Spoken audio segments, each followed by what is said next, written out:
నమస్కారం sir, welcome to IAC institute.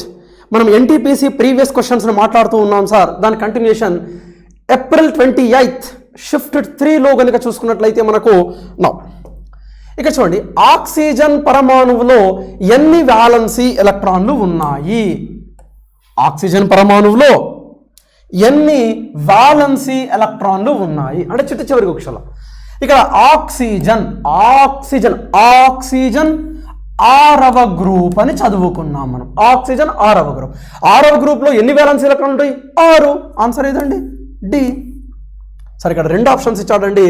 సరే, oxygen పరమాణులో ఎన్ని వ్యాలెన్సీ ఎలక్ట్రాన్లు ఉంటాయి? 6. ఇది కొద్దిగా ఇక్కడ బి ఇచ్చాడు అంటే ఇక్కడ దీన్ని 4గా ట్రీట్ చేసుకుందాం మనం. రైట్, ఆ విధంగానండి. రైట్, ఈ విధంగానండి. నెక్స్ట్ క్వశ్చన్ కనుక చూసుకున్నట్లయితే అంటే ఆక్సిజన్ 6వ గ్రూప్ అంటే గ్రూప్ సంఖ్యని వాలెన్సీ ఎలక్ట్రాన్ల సంఖ్యను మనం మాట్లాడుకోవడం జరిగింది. ఆక్సిజన్ 6వ గ్రూప్, ఆక్సిజన్ పరమాణు సంఖ్య 8, 1s2 2s2 2p4 2 కక్షలు. ఇది 1వ కక్ష, ఇది 2వ కక్ష. 2 + 4 6 6 ఎలక్ట్రాన్లను కలిగి ఉంటాయి కాబట్టి 6వ group. Right, now move on to next question sir. చూడండి, ఆవర్తన పట్టికలో అతి తక్కువ చర్య నొందే మూలకాలు అంటున్నాడండి. మనకు తెలుసు పీరియాడిక్ టేబుల్లో అతి తక్కువ చర్యాశీలత ఉన్నటువంటి దాని మూలకాలను జడవాయు మూలకాలు అంటారు. అనగా ఆన్సర్ ఏదండి? డి, జడవాయు మూలకాలు. ఎందుకంటే ఇవి 8th ఏ గ్రూప్ మూలకాలు. చిట్ట చివరి కక్షలోని ఎలక్ట్రాన్ల సంఖ్య 8. ఎప్పుడు స్థిరత్వం వస్తుంది? పరమాణువులకు 8 ఎలక్ట్రాన్లు ఉంటాయి. ఆల్రెడీ 8 ఉంది కాబట్టి స్థిరత్వమైనటువంటి మూలకాలు ఇవి హీలియం, నియాన్, ఆర్గాన్, క్రిప్టాన్, క్సీనాన్, రెడాన్. ఇటీవల కనుక్కున్నటువంటి పరమాణు సంఖ్య 118 మూలకము ఓగా నిస్సాన్ జడవాయు మూలకంగా పరిగణిస్తున్నారు. ఇవన్నీ జడవాయు మూలకాలు. రైట్, 8 ఎలక్ట్రాన్లు ఉంటాయి. హీలియం కాకుండా, హీలియంలో పూర్తిగా నిండినటువంటి విన్యాసాన్ని కలిగి ఉంటుంది. మిగతా అన్ని 8 ఎలక్ట్రాన్లను కలిగి ఉంటాయి. ఆ విధంగా స్థిరత్వం మనకు తెలుసు. జడవాయు మూలకాలను ఏరోజన్స్ అంటారు, గాలి నుండి సంగ్రహించడం వల్ల. వీటిని ఉత్కృష్ట వాయువులు అంటారు. అత్యధిక స్థిరత్వం మూలకాలు అంటారు, కారణం అధిక స్థిరత్వం. 0 గ్రూప్ మూలకాలు అంటారు, ఆక్సీకరణ సంఖ్య 0. ఎందుకంటే దీనికి స్థిరత్వం 8 ఎలక్ట్రాన్లు ఉన్నాయి ఆల్రెడీ. ఎప్పుడు స్థిరత్వం వస్తుంది? 8 ఉన్నాయి. గ్రహించే కోల్పోయే ఎలక్ట్రాన్ల సంఖ్య 0 కాబట్టి 0 ఆక్సీకరణ సంఖ్య కాబట్టి 0 గ్రూప్ మూలకాలని చదువుకున్నాం మనం. Now move on to next question sir. RRB NTPC 2016 April 29 shift 2 కనుక చూసుకున్నట్లయితే సార్, ఇక్కడ చూడండి, సరైన ఎంపికలతో ఖాళీలను పూరించండి అంటున్నాడండి. ఇప్పుడు చూడండి, డాష్ నీలి లిట్మస్ను ఎరుపుగా మార్చుతుంది. ఏది మారుస్తుంది? ఆమ్లం నీలి లిట్మస్ను ఎరుపుగా మారుతుంది. ఇది కంప్లీట్ అయిపోయింది ఒక స్టేట్మెంట్. మరియు ఒక డాష్ లిట్మస్ని నీలంగా ఏది మారుస్తుంది? క్షారం. అనగా క్షారం మనకు ఎరుపు లిట్మస్ని నీలి లిట్మస్గా మారుస్తుంది. అనగా ఇది 1వది ఆమ్లం, 2వది క్షారం, 3వది ఎరుపు. అంటే ఆమ్లము, క్షారము, ఎరుపు. రైట్, ఎక్కడ నుంచి చూడండి, ఆమ్లము, క్షారము, ఎరుపు అంటే ఆన్సర్ ఏదండి? డి అని అర్థమవుతుంది. ఈ విధంగానే. Move on to next question. మరి ఇప్పుడు ఈ లిట్మస్ పేపర్ను లైకేన్ అనే మొక్క యొక్క భాగాల నుంచి తీస్తామని కూడా చదువుకోవడం జరిగింది. క్రిందిని సరిగా జతపరచండి అంటున్నాడండి. రైట్, అంటే సైంటిస్టుల పేర్లు ఇచ్చాడు, వాటిని కనుగొన్నటువంటి శాస్త్రవేత్తల పేర్లు ఇవ్వడం జరిగింది. దీన్ని జతపరచాలి. డైనమైట్ మనకు తెలుసు మైకేల్ ఫారడే కనుక్కున్నాడని. అనగా పిబి ఎక్కడుందో చూడండి, అంటే పిబి అని అర్థమవుతుంది. నెక్స్ట్ డైనమో మనకు సరే ఒక్క నిమిషం అండి. ఇక్కడ చూడండి, ఎలక్ట్రాన్ ఎవరు కనుక్కున్నారు? జేజే థామ్సన్ మనకు తెలుసు. ప్రోటాన్ ఎవరు కనుక్కున్నారు? రూథర్ఫర్డ్. అనగా RA, అలానే yes proton కనుక్కున్నది Rutherford, electron కనుక్కున్నది J J Thomson. అనగా SDRA ఎక్కడుందో చూసుకుందాం. చూడండి, ఎక్కడ? RA RD ఇచ్చాడు ఇక్కడ, అంటే ఇది రాంగ్ అని మనకు అర్థమవుతుంది. RB ఇచ్చాడు, రాంగ్ అని అర్థమవుతుంది. నెక్స్ట్ RASD ఈ 2 కరెక్టే ఉన్నాయి, అంటే ఏ కావచ్చు, సి కావచ్చు. ఇప్పుడు క్వశ్చన్లోకి వద్దాం మళ్ళీ. ఇక్కడ డైనమైట్ ఎవరు కనుక్కున్నారు? ఆల్ఫ్రెడ్ నోబెల్ అని చదువుకున్నాం. Dynamite trinitroglycerin Nobel. మరి డైనమోని ఎవరు కనుక్కున్నారు? మైకెల్ ఫారడే, అనగా క్యూబీ ఎక్కడుందో చూద్దాం.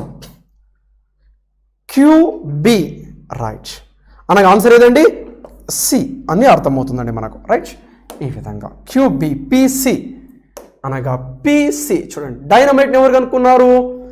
డైనమైట్ని ఆల్ఫ్రెడ్ నోబెల్, మనందరికీ తెలుసు, మాట్లాడుకోండి. ట్రైనైట్రోగ్లిసరిన్, డైనమో మనం తెలుసు Michael Faraday, electron J J Thomson, proton Rutherford అని మనం చదువుకొని ఉన్నామండి. Next question sir, RRB NTPC 2016 April 30th shift 1 చూసుకున్నట్లయితే సార్, మొక్కలు పెరగడానికి నేలకు అనువైనటువంటి pH విలువ అంటున్నాడు. అంటే మొక్కలు బాగా పెరగాలంటే అది ఖచ్చితంగా బలహీన క్షారము, బలహీన ఆమ్లము, బలహీన క్షారమై ఉండాలి. అంటే 7కు చుట్టుపక్కల ఉండాలి. 0, 7, 14 అంటే 7కు చుట్టుపక్కల ఉంటే దాన్ని మనకు మంచి నేల అంటాం మనం. అంటే 6, 8కి మధ్యలో ఉన్నట్లయితే. అంటే ఇక్కడ చూడండి, ఇక్కడ ఉంది 5.5, 7.5 మధ్యలో, 9కి 10 మరింత దూరం కాదు. అంటే 5.5 to 7.5 అని అర్థమవుతుందండి ఈ విధంగా. అంటే యాక్చువల్గా 6.6 వరకు ఉన్నట్లయితే ఇంకేమీ కాదు. రైట్, ఇక్కడ మనకు ఆప్షన్స్ ఆధారంగా కొద్దిగా బలహీన క్షారం 7.5, 5.5 కొద్దిగా బలహీన ఆమ్లత్వాన్ని కలిగి ఉంది. నెక్స్ట్ క్వశ్చన్ సార్, ఆక్సీకరణ చర్య గురించి, ఆక్సిడేషన్ గురించి క్రింది వాటిలో ఏది సత్యము కాదు అంటున్నాడండి. ఇన్కరెక్ట్ ని గుర్తించాలి. చూద్దాం, క్వశ్చన్ చూద్దాం. అసలు ఆక్సీకరణం అంటే ఏంటి? రైట్, మనకు ఆక్సీకరణం అంటే ఏంటి? చూడండి, ఇన్కరెక్ట్ను గుర్తించాలండి మనం. చూడండి, ఫస్ట్ ఆక్సీకరణము అంటే ఏంటి? మనకు ఆక్సీకరణము అంటే ఆక్సిజన్ను కలపడాన్ని, హైడ్రోజన్ను తొలగించడాన్ని ఆక్సీకరణము అంటారు, మనకు తెలుసు బాగా. చూడండి, ఫస్ట్ ఇప్పుడు ఇక సత్యము కాదు అన్నాడు.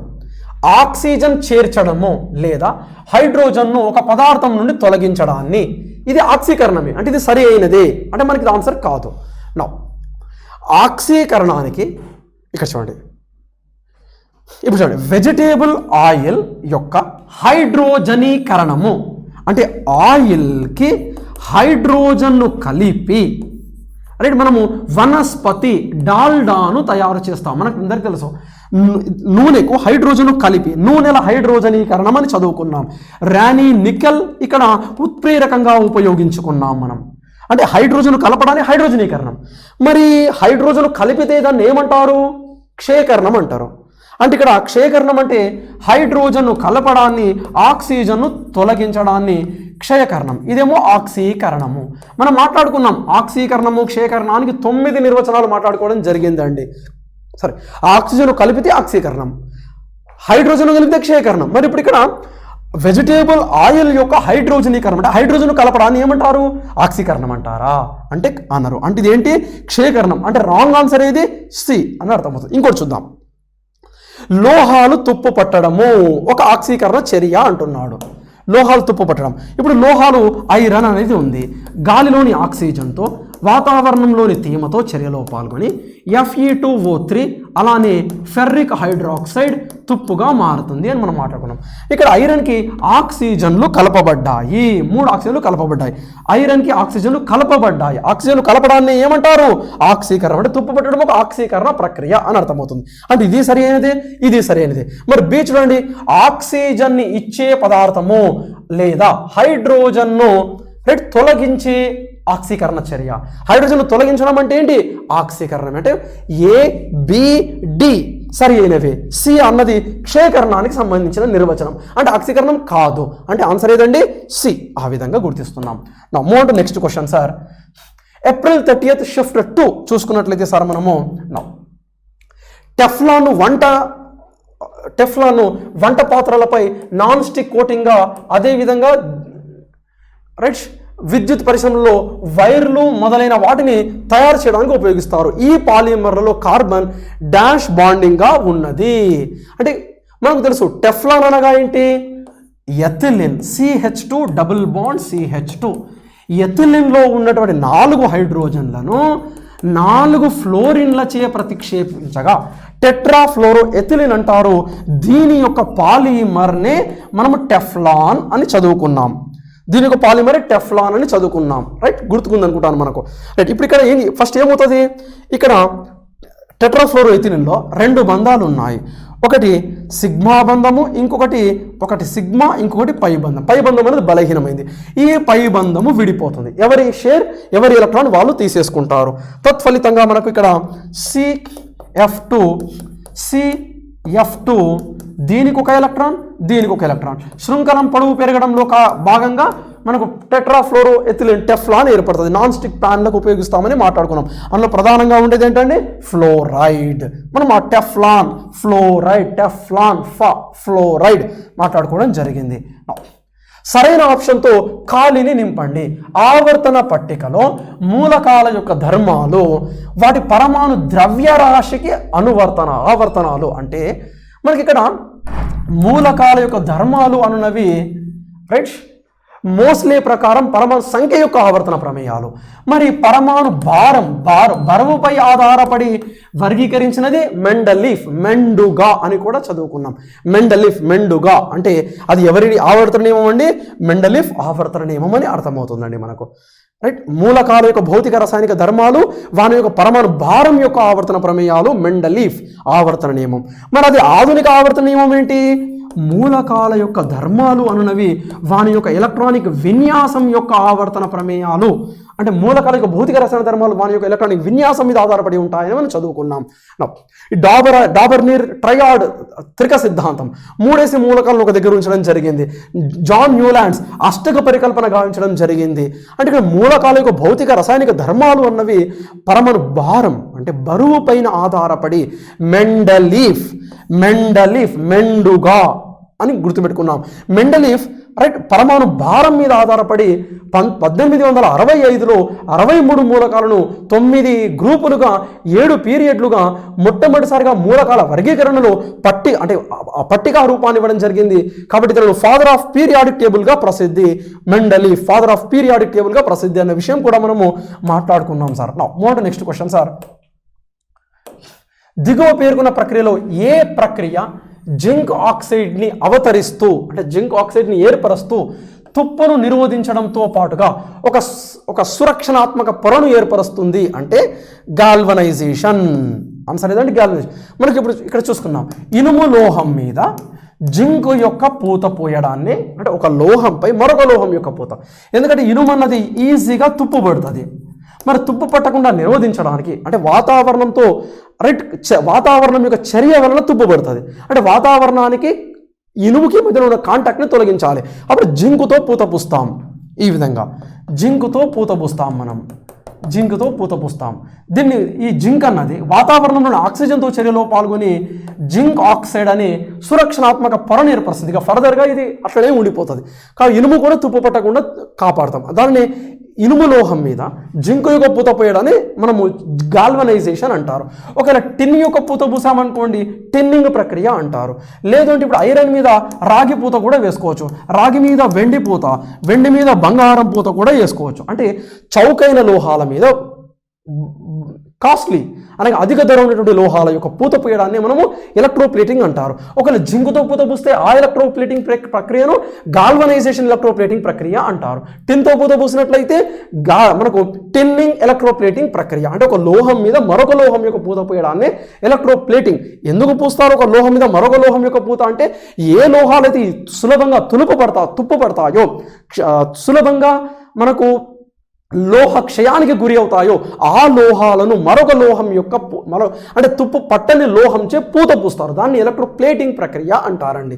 మనం మాట్లాడుకోవడం జరిగింది. Next question sir. అమెరికన్ శాస్త్రవేత్త ఎడ్విన్ ల్యాండ్కి ఇతను ఒక అమెరికన్ సైంటిస్ట్ అండి. దాదాపుగా 538 పేటెంట్ హక్కులు ఉన్నాయండి. అంటే ఇతను ఎక్కువ సంఖ్యలో పేటెంట్లు ఉన్నటువంటి వ్యక్తిగా రిజిస్టర్ ఉన్నాడండి. తను మనకు థామస్ అల్వా ఎడిసన్ 1038 ఉన్నాయండి. అతను 1038 ఉన్నాయి థామస్ అల్వా బల్బు కనుక్కున్నటువంటి థామస్ అల్వా ఎడిసన్కి. సరే, ఇతను ఇప్పుడు ప్రస్తుతానికి ఎడ్విన్ ల్యాండ్కి 538 అంటే ఇతను ప్రసిద్ధి దేనిలో అంటే పేటెంట్ ఎక్కువగా ఉన్నటువంటి వ్యక్తి అండి. Next question sir.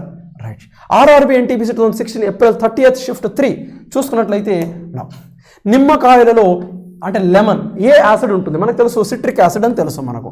Citric acid. Salicylic acid ఇది మనకు బెంజిన్ మీద 2 కార్బాక్సిల్ టార్టారిక్ చింతపండులో ఉంటుంది. అస్టిక్ యాసిడ్ మనకు వెనిగర్ అని చదువుకోవడం జరిగిందండి. నెక్స్ట్ చూసినట్లయితే జాన్ న్యూలాండ్స్ మెండలీఫ్ మరియు మేయర్ అనే శాస్త్రజ్ఞులు డాష్ను అభివృద్ధి పరిచారు. మనకు జాన్ న్యూలాండ్స్ అష్టక పరికల్పన చేశాడు, అంటే మూలకాల వర్గీకరణకు సంబంధించింది. మెండలీఫ్ మొట్టమొదటి పట్టికా రూపాన్ని ఇవ్వడం జరిగింది, అంటే మూలకాల వర్గీకరణ. లోథర్ మేయర్ మన మూలకాల వర్గీకరణలో స్తూపాకార పట్టికా రూపం ఇవ్వడం జరిగింది, స్తూపాకారంలో ఇవ్వడం జరిగింది. సరే, ఆ విధంగా మనకి atomic discovery of elements, atomic structure, periodic table contents, అంటే ఏదంటే answer B. Discovery of elements ఏం కాదు, చాలామంది శాస్త్రవేత్తలు డిస్కవరీ చేయడం జరిగింది. అటామిక్ స్ట్రక్చర్ గురించి ఏం కాదు, మెటలర్జీ గురించి సంబంధించింది కాదు, అంటే ఇక్కడ పీరియాడిక్ టేబుల్ కంటెంట్ సంబంధించింది చూడడం జరిగింది వీళ్ళు. మూడు నెక్స్ట్ క్వశ్చన్ సార్, త్రాగే నీటి యందు కోలీఫామ్ ఉన్నట్లయితే అది డ్యాష్కి సూచన. కోలీఫామ్ అంటే ఏం లేదండి, డస్ట్ పార్టికల్స్ అని మనం అర్థం చేసుకోవచ్చు. కంటామినేషన్ బై హ్యూమన్ వేస్ట్ అనగా అంటే ఇక్కడ అంటే మనం ఉపయోగించిన డిఫరెంట్ వేస్ట్ అంతా, ఇప్పుడు సపోజ్ మనం షాంపూలు పెట్టుకుంటున్నాం, సోప్స్ పెట్టుకుంటున్నాం, బట్టలు ఉతకడానికి సర్ఫ్ను ఉపయోగిస్తున్నాం, రైట్, డిఫరెంట్ స్ప్రేస్ ఉపయోగించున్నాం. స్నానం చేసినప్పుడు అవి మళ్ళీ నీళ్ళల్లో కలిసి డ్రైనేజీ ద్వారా జలాశయాల్లోకి వెళ్ళిపోతూ ఉంటుంది, అంటే హ్యూమన్ వేస్ట్. ఈ విధంగా మనం లైజాల్ అంటే డిఫరెంట్ మనం వాష్రూమ్ని క్లీన్ చేసుకోవడానికి లైజాల్ అని, హార్పిక్ అని, కంఫర్ట్ అని, ఇంకేంటో యూస్ చేస్తున్నాం. అవన్నీ మనకు right contamination by human waste, అంటే ఇక్కడ అన్నీ మనకు జలాశయాల్లో స్టోర్ అయి ఉంటాయి. తత్ఫలితంగా అక్కడ వివిధ బ్యాక్టీరియా, వైరస్లు, సూక్ష్మజీవులు చాలా పెరిగిపోయి ఉంటాయి. దానిని రైట్ మనం మాట్లాడుకున్నటువంటి అంశమేనండి, అంటే కంటామినేషన్ బై హ్యూమన్ వేస్ట్ కోలీఫామ్ అంటారండి.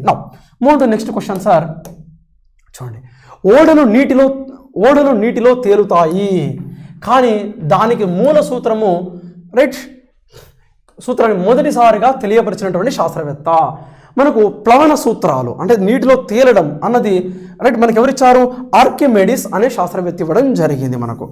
మనకు నీల్స్ బోర్ అనేది ప్రస్తుతం ఉపయోగిస్తున్నటువంటి పరమాణు సిద్ధాంతాన్ని ఇచ్చినటువంటి వ్యక్తి.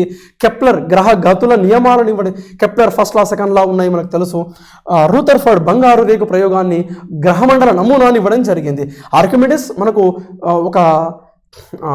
ఆర్కిమెడిస్ అనే వ్యక్తి యాక్చువల్గా ఒక రాజ్యంలో ఒక రాజు కింద పనిచేసేటువంటి ఒక సైన్స్ అంశాలు తెలిసినటువంటి ఒక వ్యక్తి అండి తను. ఒక రాజ్యంలో ఆర్కిమెడిస్ అనే వ్యక్తి. రాజు ఒకసారి తన యొక్క కిరీటము అంటే తను అనుకున్నటువంటి బంగారంతోనే తయారయ్యిందా అనే కొద్దిగా డౌట్ఫుల్ ఉండడంతో అతను ఆ రాజు ఏం చేశాడు, ఆర్కిమెడిస్ని పిలిచి, ఏమయ్యా నీకు సైన్స్ విషయాలు బాగా తెలుసట కదా, ఈ బంగారము నా కిరీటము అన్నది సరి అయిన బంగారంతోనే తయారు చేయబడిందా, టెస్ట్ చేసుకొని రాపో అని పంపించాడు. మరి ఆనాటి కాలంలో అది శుద్ధమైన బంగారమా కాదో తెలుసుకోవాలంటే కరిగించాలి. మరి కరిగించినట్లయితే రాజు ఊరుకుంటాడా? మరి అది శుద్ధమైందో కాదో తెలుసుకోవాలి. మరి ఎలా తెలుసుకోవాలి అతనికి అర్థం కాలేదు. అతను ఇక స్నానానికి వెళ్ళడం జరిగింది. మా బుర్రంతా హీట్ ఎక్కి బాత్రూమ్కి వెళ్ళి ఇక ఒక్కొక్క చెంబేం పోసుకుంటామని అందులోనే దిగేసరికి కొన్ని నీళ్లు బయటకు వచ్చాయి. ఆ పాత్ర నుంచి కొన్ని నీళ్లు బయటకు వచ్చాయి. ఒక అడుగు వేసాడు, కొన్ని నీళ్ళు వచ్చాయి. 2 అడుగులు వేసాడు, ఇంకెక్కువ నీళ్ళు వచ్చాయి. అంటే పాత్రలో ముంచినటువంటి పదార్థం యొక్క బరువుకి అది తొలగించిన నీటి ఘనపరిమాణానికి మధ్య ఏదో సంబంధం ఉంది అన్న ఉద్దేశంతో రైట్ ఒక ఇంప్యూర్ గోల్డ్తో ఒక కిరీటాన్ని తయారు చేస్తాడు, ప్యూర్ గోల్డ్తో ఒక కిరీటాన్ని తయారు చేస్తాడు. 3 కిరీటాలు అయ్యాయి. ఒకటి ఇంప్యూర్ ఫస్ట్ వన్, ఇంకోటి ఫస్ట్ రాజుగారిది కింగ్ది ఇది, తర్వాత ఇంప్యూర్తో తయారు చేస్తాడు సెకండ్ వన్, తర్వాత మూడోది ఇది ఇంప్యూర్ అండి, ఇంకోటి ప్యూర్ రైట్. ఇప్పుడు ప్రతిదాన్ని ముంచి చూస్తున్నాడు. ఫస్ట్ కింగ్ది చూశాడు, 1 kg వాటర్ బయటకు వచ్చాయి. తర్వాత ఇంప్యూర్ది చూశాడు, 2 kg వాటర్ బయటకు వచ్చాయి. తర్వాత ప్యూర్ తన దగ్గరుండి ప్యూర్తో తయారు చేశాడు, అది 1 kgని తొలగించింది. అంటే ఇప్పుడు రాజుగారిది స్వచ్ఛమైంది అని చెప్పడం ఈ విధంగా. అంటే ఒక ద్రవ్యరాశి గల వస్తువును, ద్రవ్యరాశి గల వస్తువును నీటిలో ముంచినప్పుడు అది ఇప్పుడు నీటిలో ముంచినప్పుడు వస్తువు ద్రవ్యరాశిని కోల్పోతుందండి, బరువు తగ్గిపోతుంది. మరి కోల్పోయినటువంటి బరువు ఎంత బరువునైతే మనం నీళ్ళల్లో ఇప్పుడు ఎవరైనా నీళ్ళలో మునిగిపోతారు అనుకోండి, జస్ట్ మనం ఇట్లా హెయిర్ని పట్టుకొని లాక్కొస్తే వచ్చేస్తాడు. ఇప్పుడు మనం నీటిలో ఒక వస్తువు యొక్క బరువు అనేది తగ్గిపోతుంది, మనందరికీ తెలుసు అది. ఇప్పుడు మనము ఒక బిందె తీసుకొని ఆ బిందెలో నీళ్లు అంటే మనం నీళ్ళలో ముంచేసాం, నిండా నీళ్ళు ఉన్నాయి. ఇప్పుడు మనం లేకపోతే ఒక బావి తీసుకోండి, బావిలో ఒక కూర అంటే బకెట్ని వదిలేసాం, అది నీటి లోపల ఉందనుకోండి, మనం దాంతో ఆడుకుంటాం. అదే గాల్లోకి వచ్చిందనుకోండి, అది మనతో ఆడుకోవడం మొదలైంది. అంటే గాలిలో బరువు ఎక్కువ, నీటిలో బరువు తక్కువ, అంటే బరువు తగ్గుతుంది నీళ్ళలో. అంటే ఒక వస్తువు యొక్క బరువు నీటిలో తగ్గుతుంది. మరి కోల్ ఎంత తగ్గుతుందో, ఇప్పుడు ఫర్ గాలిలో 10 కిలోగ్రామ్స్ అనుకోండి, అది నీటిలో సపోజ్ 8 కిలోగ్రామ్స్ అయింది, అంటే తగ్గింది, 2 కిలోగ్రాములు తగ్గింది.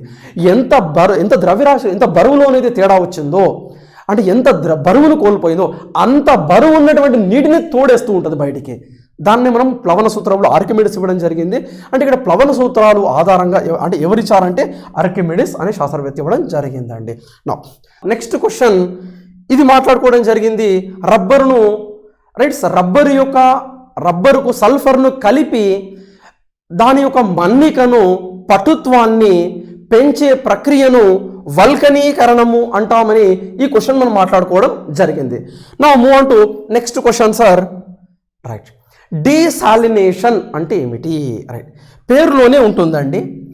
సాలినేషన్ అంటే సాల్ట్, డి అంటే తొలగించడము అనగా సాలినేషన్ అంటే సాల్ట్ను తొలగించడము. డీసాలినేషన్ అనగా సముద్రపు నీటి నుండి ఉప్పును తొలగించి, ఖనిజాలను తొలగించి, మినరల్స్ను రిమూవ్ చేసి మంచినీటిగా మార్చుకోవడం, అంటే ఉప్పును తీసేసి మంచినీటిగా తీసుకోవడాన్ని డీసాలినేషన్ అంటారు. అనగా ఉప్పు నీటి నుండి మినరల్స్ను తీసివేయు పద్ధతి.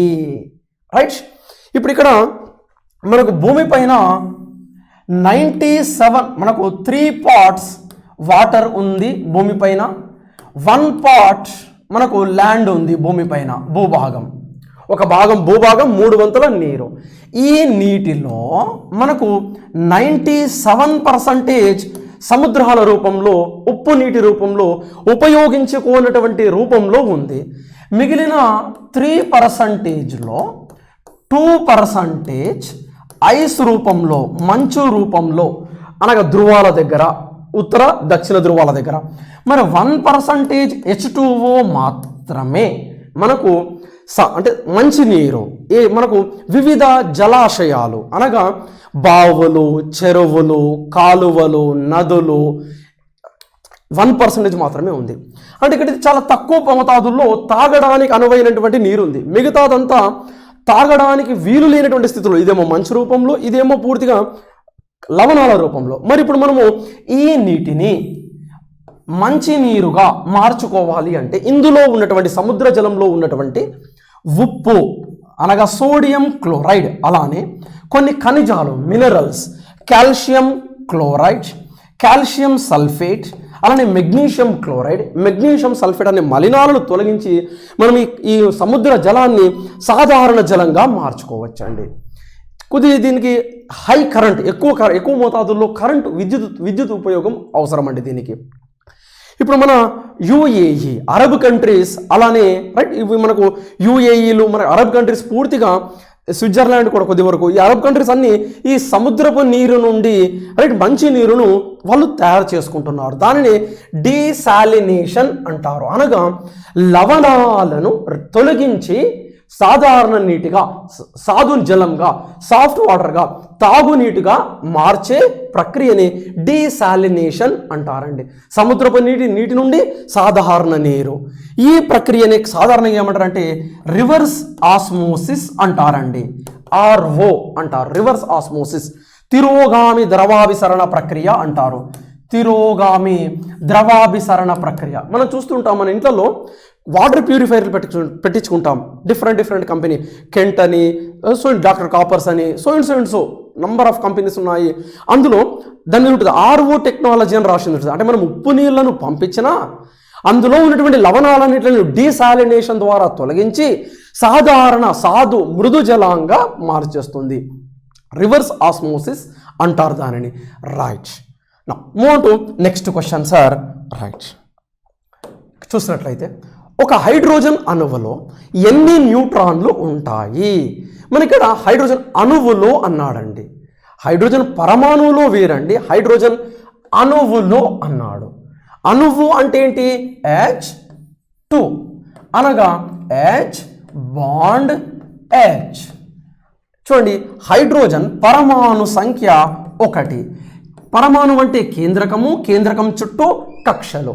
పరమాణు సంఖ్య నిర్వచనం ప్రకారము పరమాణు సంఖ్య ఒక సంఖ్య, కేంద్రకంలోని ప్రోటాన్ల సంఖ్య లేదా కక్షలలోని ఎలక్ట్రాన్ల సంఖ్య. మరి హైడ్రోజన్ యొక్క బరువు ప్రయోగాత్మకంగా ఆస్టన్ ద్రవ్యరాశిమాపకం ఆధారంగా కొలిచినప్పుడు దీని విలువ 1 AMU వచ్చింది. 1 AMU పరమాణు సంఖ్య 1. బరువుని ఎప్పుడైనా పైన రాస్తాం.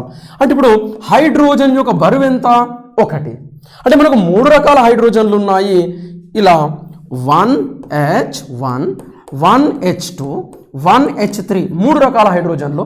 దీనిని ప్రోటియం, దీనిని డ్యూటీరియం, ట్రీటియం అన్నాం. అంటే ఇక్కడ 99.98% ప్రోటియం, చాలా తక్కువ మోతాదులో 0.002% డ్యూటీరియం, చాలా రేర్, చాలా తక్కువ మనకు ట్రీటియం అని చదువుకున్నాం.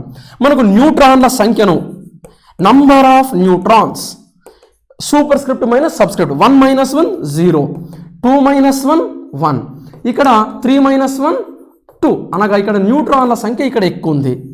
ఇక్కడ 1, ఇక్కడనేమో రైట్, ఇక్కడ దీంట్లోనేమో 0, మరి 1H2లోనేమో 1, మరి 1H3లోనేమో 2. ఈ విధంగా అనగా ఇక్కడ చూసినట్లయితే ప్రోటియంలో న్యూట్రాన్ల సంఖ్య 0, డ్యూటీరియంలో న్యూట్రాన్ల సంఖ్య 1, ట్రీటియంలో న్యూట్రాన్ల సంఖ్య 2, 3 - 1 2. ఈ విధంగా రైట్. కానీ ఎక్కువ మోతాదులో ఏది ఉంది? ప్రోటియం. మన డ్యూటీరియం కొద్ది దీనికన్నా చాలా తక్కువ. మరి ట్రీటియం అయితే అసలు లేదని చెప్పొచ్చు, రేర్. మరి ఇక్కడ న్యూట్రాన్ల సంఖ్య ఎక్కువగా ఉండడం కారణంగా ఇది అన్స్టేబుల్ రేడియోధార్మిక హైడ్రోజన్ యొక్క ఐసోటోప్ అని చదువుకున్నాం. మరి ఇప్పుడు ప్రోటియంలో 1 - 1 ఎంత? 0. అంటే న్యూట్రాన్ల సంఖ్య, అంటే మనకు దాదాపు హైడ్రోజన్ అని చెప్తే మనకి ఇక్కడ సాధారణంగా మనకు 3 రకాలు: ప్రోటియం, డ్యూటీరియం, ట్రీటియం. మరి ఇక్కడ హైడ్రోజన్ అనగా ప్రధానంగా ఏముంటుంది? ప్రోటియం. కాబట్టి ఆన్సర్ ఏది తీసుకోవాలి? హైడ్రోజన్ అంటే ప్రోటియమే తీసుకుంటాం. మరి ప్రోటియంలో న్యూట్రాన్ల సంఖ్య ఎంత? 0. మరి పరమాణువులో న్యూట్రాన్ల సంఖ్య 0. మరి అణువులో కూడా న్యూట్రాన్ల సంఖ్య 0. అంటే 2 పరమాణువుల సముదాయం. అనగా ఆన్సర్ ఏదండి? డి. అనగా న్యూట్రాన్లు లేవిందులో. రైట్. ఈ విధంగా హైడ్రోజన్ పరమాణువులో కానీ అణువులో కానీ ఎన్ని న్యూట్రాన్లు ఉంటాయంటే 0 న్యూట్రాన్లు ఉంటాయి. న్యూట్రాన్ లేనటువంటి ఏకైక కేంద్రకం, ఆవర్తన పట్టికలోకెల్లా న్యూట్రాన్ లేనటువంటి ఏకైక మూలకం, ఏకైక పరమాణువు, ఏకైక కేంద్రకం అని అడిగితే అది ఖచ్చితంగా ప్రోటియమే. మిగతా అన్నిట్లో ఉంది. డ్యూటీరియంలో ఉంది, ట్రీటియంలో ఉంది, helium, lithium, beryllium, boron, carbon అన్నిట్లో ఉంది.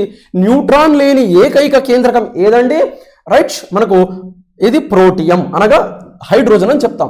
యాక్చువల్గా హైడ్రోజన్ అంటే 3, కానీ ఇవి చాలా తక్కువ శాతాల్లో ఉంటాయి కాబట్టి మనం ప్రోటియంగానే ట్రీట్ చేస్తామండి. నా move on to next question sir. క్రింద ఇచ్చిన ఏ గ్యాస్ లీకేజీ వలన భోపాల్ గ్యాస్ విషాదం జరిగింది? మనం మాట్లాడుకోవడం జరిగింది. MIC అనే గ్యాస్, మీథైల్ ఐసోసయనేట్.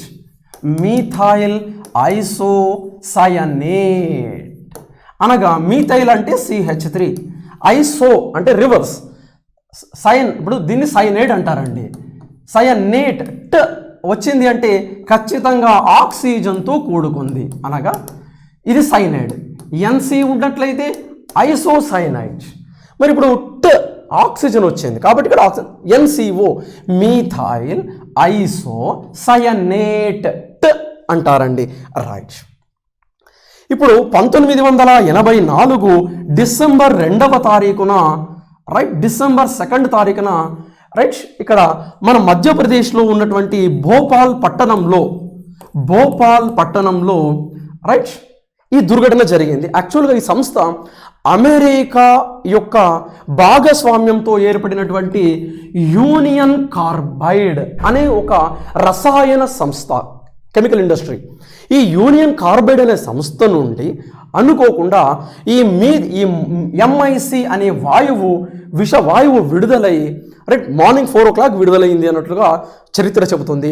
ఈ MIC అనే వాయువు విడుదలై అందరూ నిద్రలోనే చాలామంది దాదాపుగా 4,000 మంది పైబడి ప్రాణాలు కోల్పోయారని, 10,000 పైగా దీనిపైన ఎఫెక్ట్ చూపించడం జరిగింది. దీనిని మనం భోపాల్ గ్యాస్ అంటాం మనం. కాబట్టి ఈ విడుదలైనటువంటి మీథైల్ ఐసోసైనేట్ భోపాల్ పట్టణంలో విడుదలైంది కాబట్టి దీనిని భోపాల్ గ్యాస్గా ప్రసిద్ధిగాంచింది. రైట్, అనగా ఇక్కడ మీథైల్ ఐసోసైనేట్ అనగా ఆన్సర్ ఏదండి MIC. క్లోరోఫ్లోరోకార్బన్లు కాదండి, క్లోరోఫ్లోరోకార్బన్లు సాధారణంగా ఓజోన్ హోల్ డిప్లేషన్కి కారణం అండి. సల్ఫర్ డయాక్సైడ్ అనేది ఆమ్ల వర్షానికి కారణం అండి. ఇక స్టిబైన్ అన్నది ఒక వేరే కాంపౌండ్ అండి పూర్తిగా. Now move to next question sir. RRB NTPC 2016 April 19th shift to గనక చూసినట్లయితే రైట్ నౌ ఇక్కడ చూడండి, తీపిగా ఉండే శీతల పానీయాల్లో అంటే కూల్ డ్రింక్స్లో రైట్ ఉండే ప్రధాన పదార్థము అంటున్నాడండి. ప్రధానంగా ఏముంటుంది అంటున్నాడు. చూడండి, ఇక్కడ హైడ్రోక్లోరిక్ ఆమ్లము, ఇది మనకు జీర్ణాశయంలో ఉంటుంది. మురాటిక్ ఆమ్లము pH విలువ 1 నుండి 2కు మధ్యలో చెప్తాం, అంటే ఇది కాదు. పాస్పారిక్ ఆమ్లము, ఇది కూడా కాదు. పాస్పారిక్ ఆమ్లం అయితే మన యూరిన్లో ఉంటుంది పాస్పారిక్ యాసిడ్. సరే, అది కూడా మన కాల్షియం పాస్పేట్ రూపంలో ఉంటుంది. సరే, పక్కన పెడదాం పాస్పారిక్ యాసిడ్. కెఫిన్ మనకి ఎక్కడ ఉంటుంది సాధారణంగా? ఈ కెఫిన్ అన్నది రైట్ మనకు టీ కాఫీలలో ఉంటుంది మనకు అది. సరే, రైట్. అంటే ఇక్కడ ఆన్సర్ ఇది కాదు, ఇది కాదు, ఇది కాదు. అంటే ఆన్సర్ ఏదండి? Carbonated water. ఇప్పుడు మనకు కూల్ డ్రింక్స్లో కార్బన్ డైఆక్సైడ్ వాయువును నీటిలో అధిక పీడనం వద్ద కరిగిస్తారు. తత్ఫలితంగా మనకు H2CO3 కార్బోనిక్ ఆమ్లం ఏర్పడుతుంది. ఇది అస్థిరమైనటువంటి ఆమ్లం, అన్స్టేబుల్. ఇది మళ్ళీ విడిపోయి రైట్ H2CO3 మళ్ళీ విడిపోయి H2O మరియు CO2గా విడిపోతుంది. మనం గ్లాస్లో కూల్ డ్రింక్ పోసి కొద్దిసేపు కొద్ది కాలం ఒక 1 అవర్ అట్లా ఉంచేసినట్లయితే మనం ఆ గ్లాస్లో పోసి బయట పెట్టి చూసినట్లయితే ఇట్లా రైట్ కొన్ని బబుల్స్ బయటకు వస్తుంటాయి. ఆ బబుల్స్ ఏంటి అంటే ఈ కార్బోనిక్ ఆమ్లము మళ్ళీ విడిపోయి కార్బన్ డైఆక్సైడ్ బబుల్స్ బయటకు రావడం మనం చూస్తూ ఉంటామండి. రైట్, మండుచున్న అగ్గిపుల్లని పెడితే అది ఆరిపోవడం కూడా చూస్తాం మనం అక్కడ. సరే, వేరే విషయం. అంటే కార్బన్ డైఆక్సైడ్ మళ్ళీ అంటే కార్బోనిక్ ఆమ్లం మళ్ళీ విడిపోయి కార్బన్ డైఆక్సైడ్ మరియు నీరుగా మారుతుంది. ఒక 1 అవర్ తర్వాత కార్బన్ డైఆక్సైడ్ బబుల్స్ అన్ని వెళ్ళిపోయిన తర్వాత అది మిగిలేది జస్ట్ ఏంటి కదా, జస్ట్ స్వీట్ వాటరే. రైట్ నౌ కాబట్టి ప్రధానంగా అందులో ఉండేది ఏంటండి? Carbonated water. ఈ విధంగా అండి. Now move to next question sir. ఇక్కడ భిన్నంగా ఉన్నటువంటి జతను ఎంపిక చేయండి అంటున్నాడండి. డిఫరెంట్ ఉన్నదాన్ని ఎంపిక చేయండి అంటున్నాడు. Identify different one. ఇప్పుడు ఇక్కడ చూసినట్లయితే సార్ నైట్రోజన్, గాలిలో నైట్రోజన్ ఉంటుంది, కరెక్టే.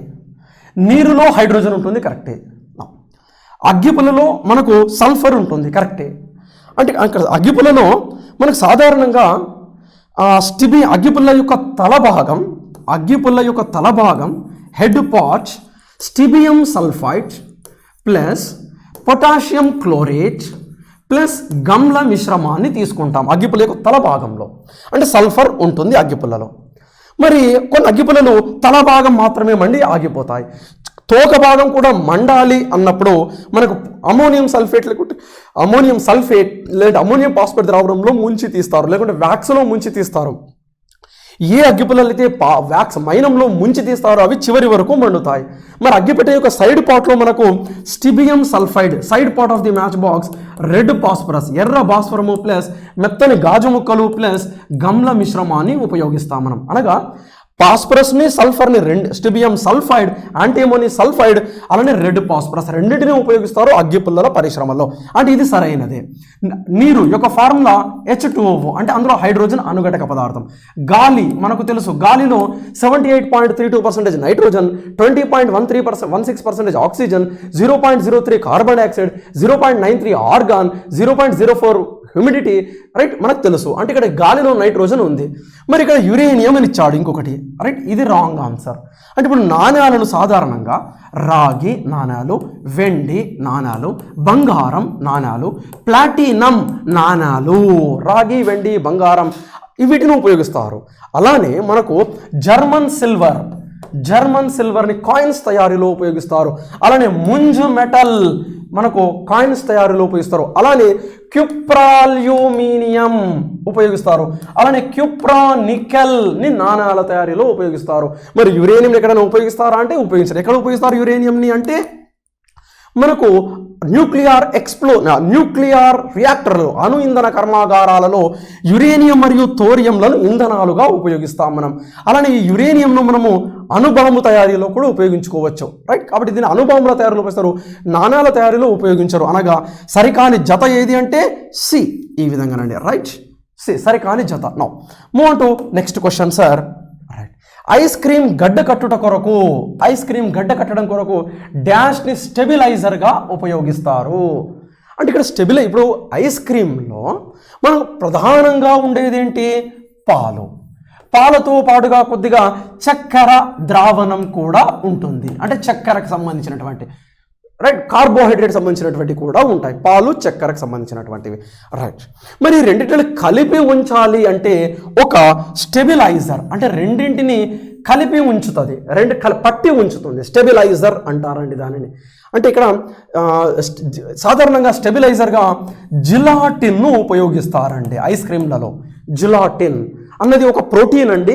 జిలాటిన్ అన్నది రెండింటి కలిపి ఉంచుతుంది. అంటే ఈ పాలు మరియు చక్కెర ద్రావణం ఇది అన్నది ఒక, రైట్, ఒక ఎమల్షన్ అండి. ఎమల్షన్ అంటే ద్రవానికి ఉదాహరణ ఎమల్షన్.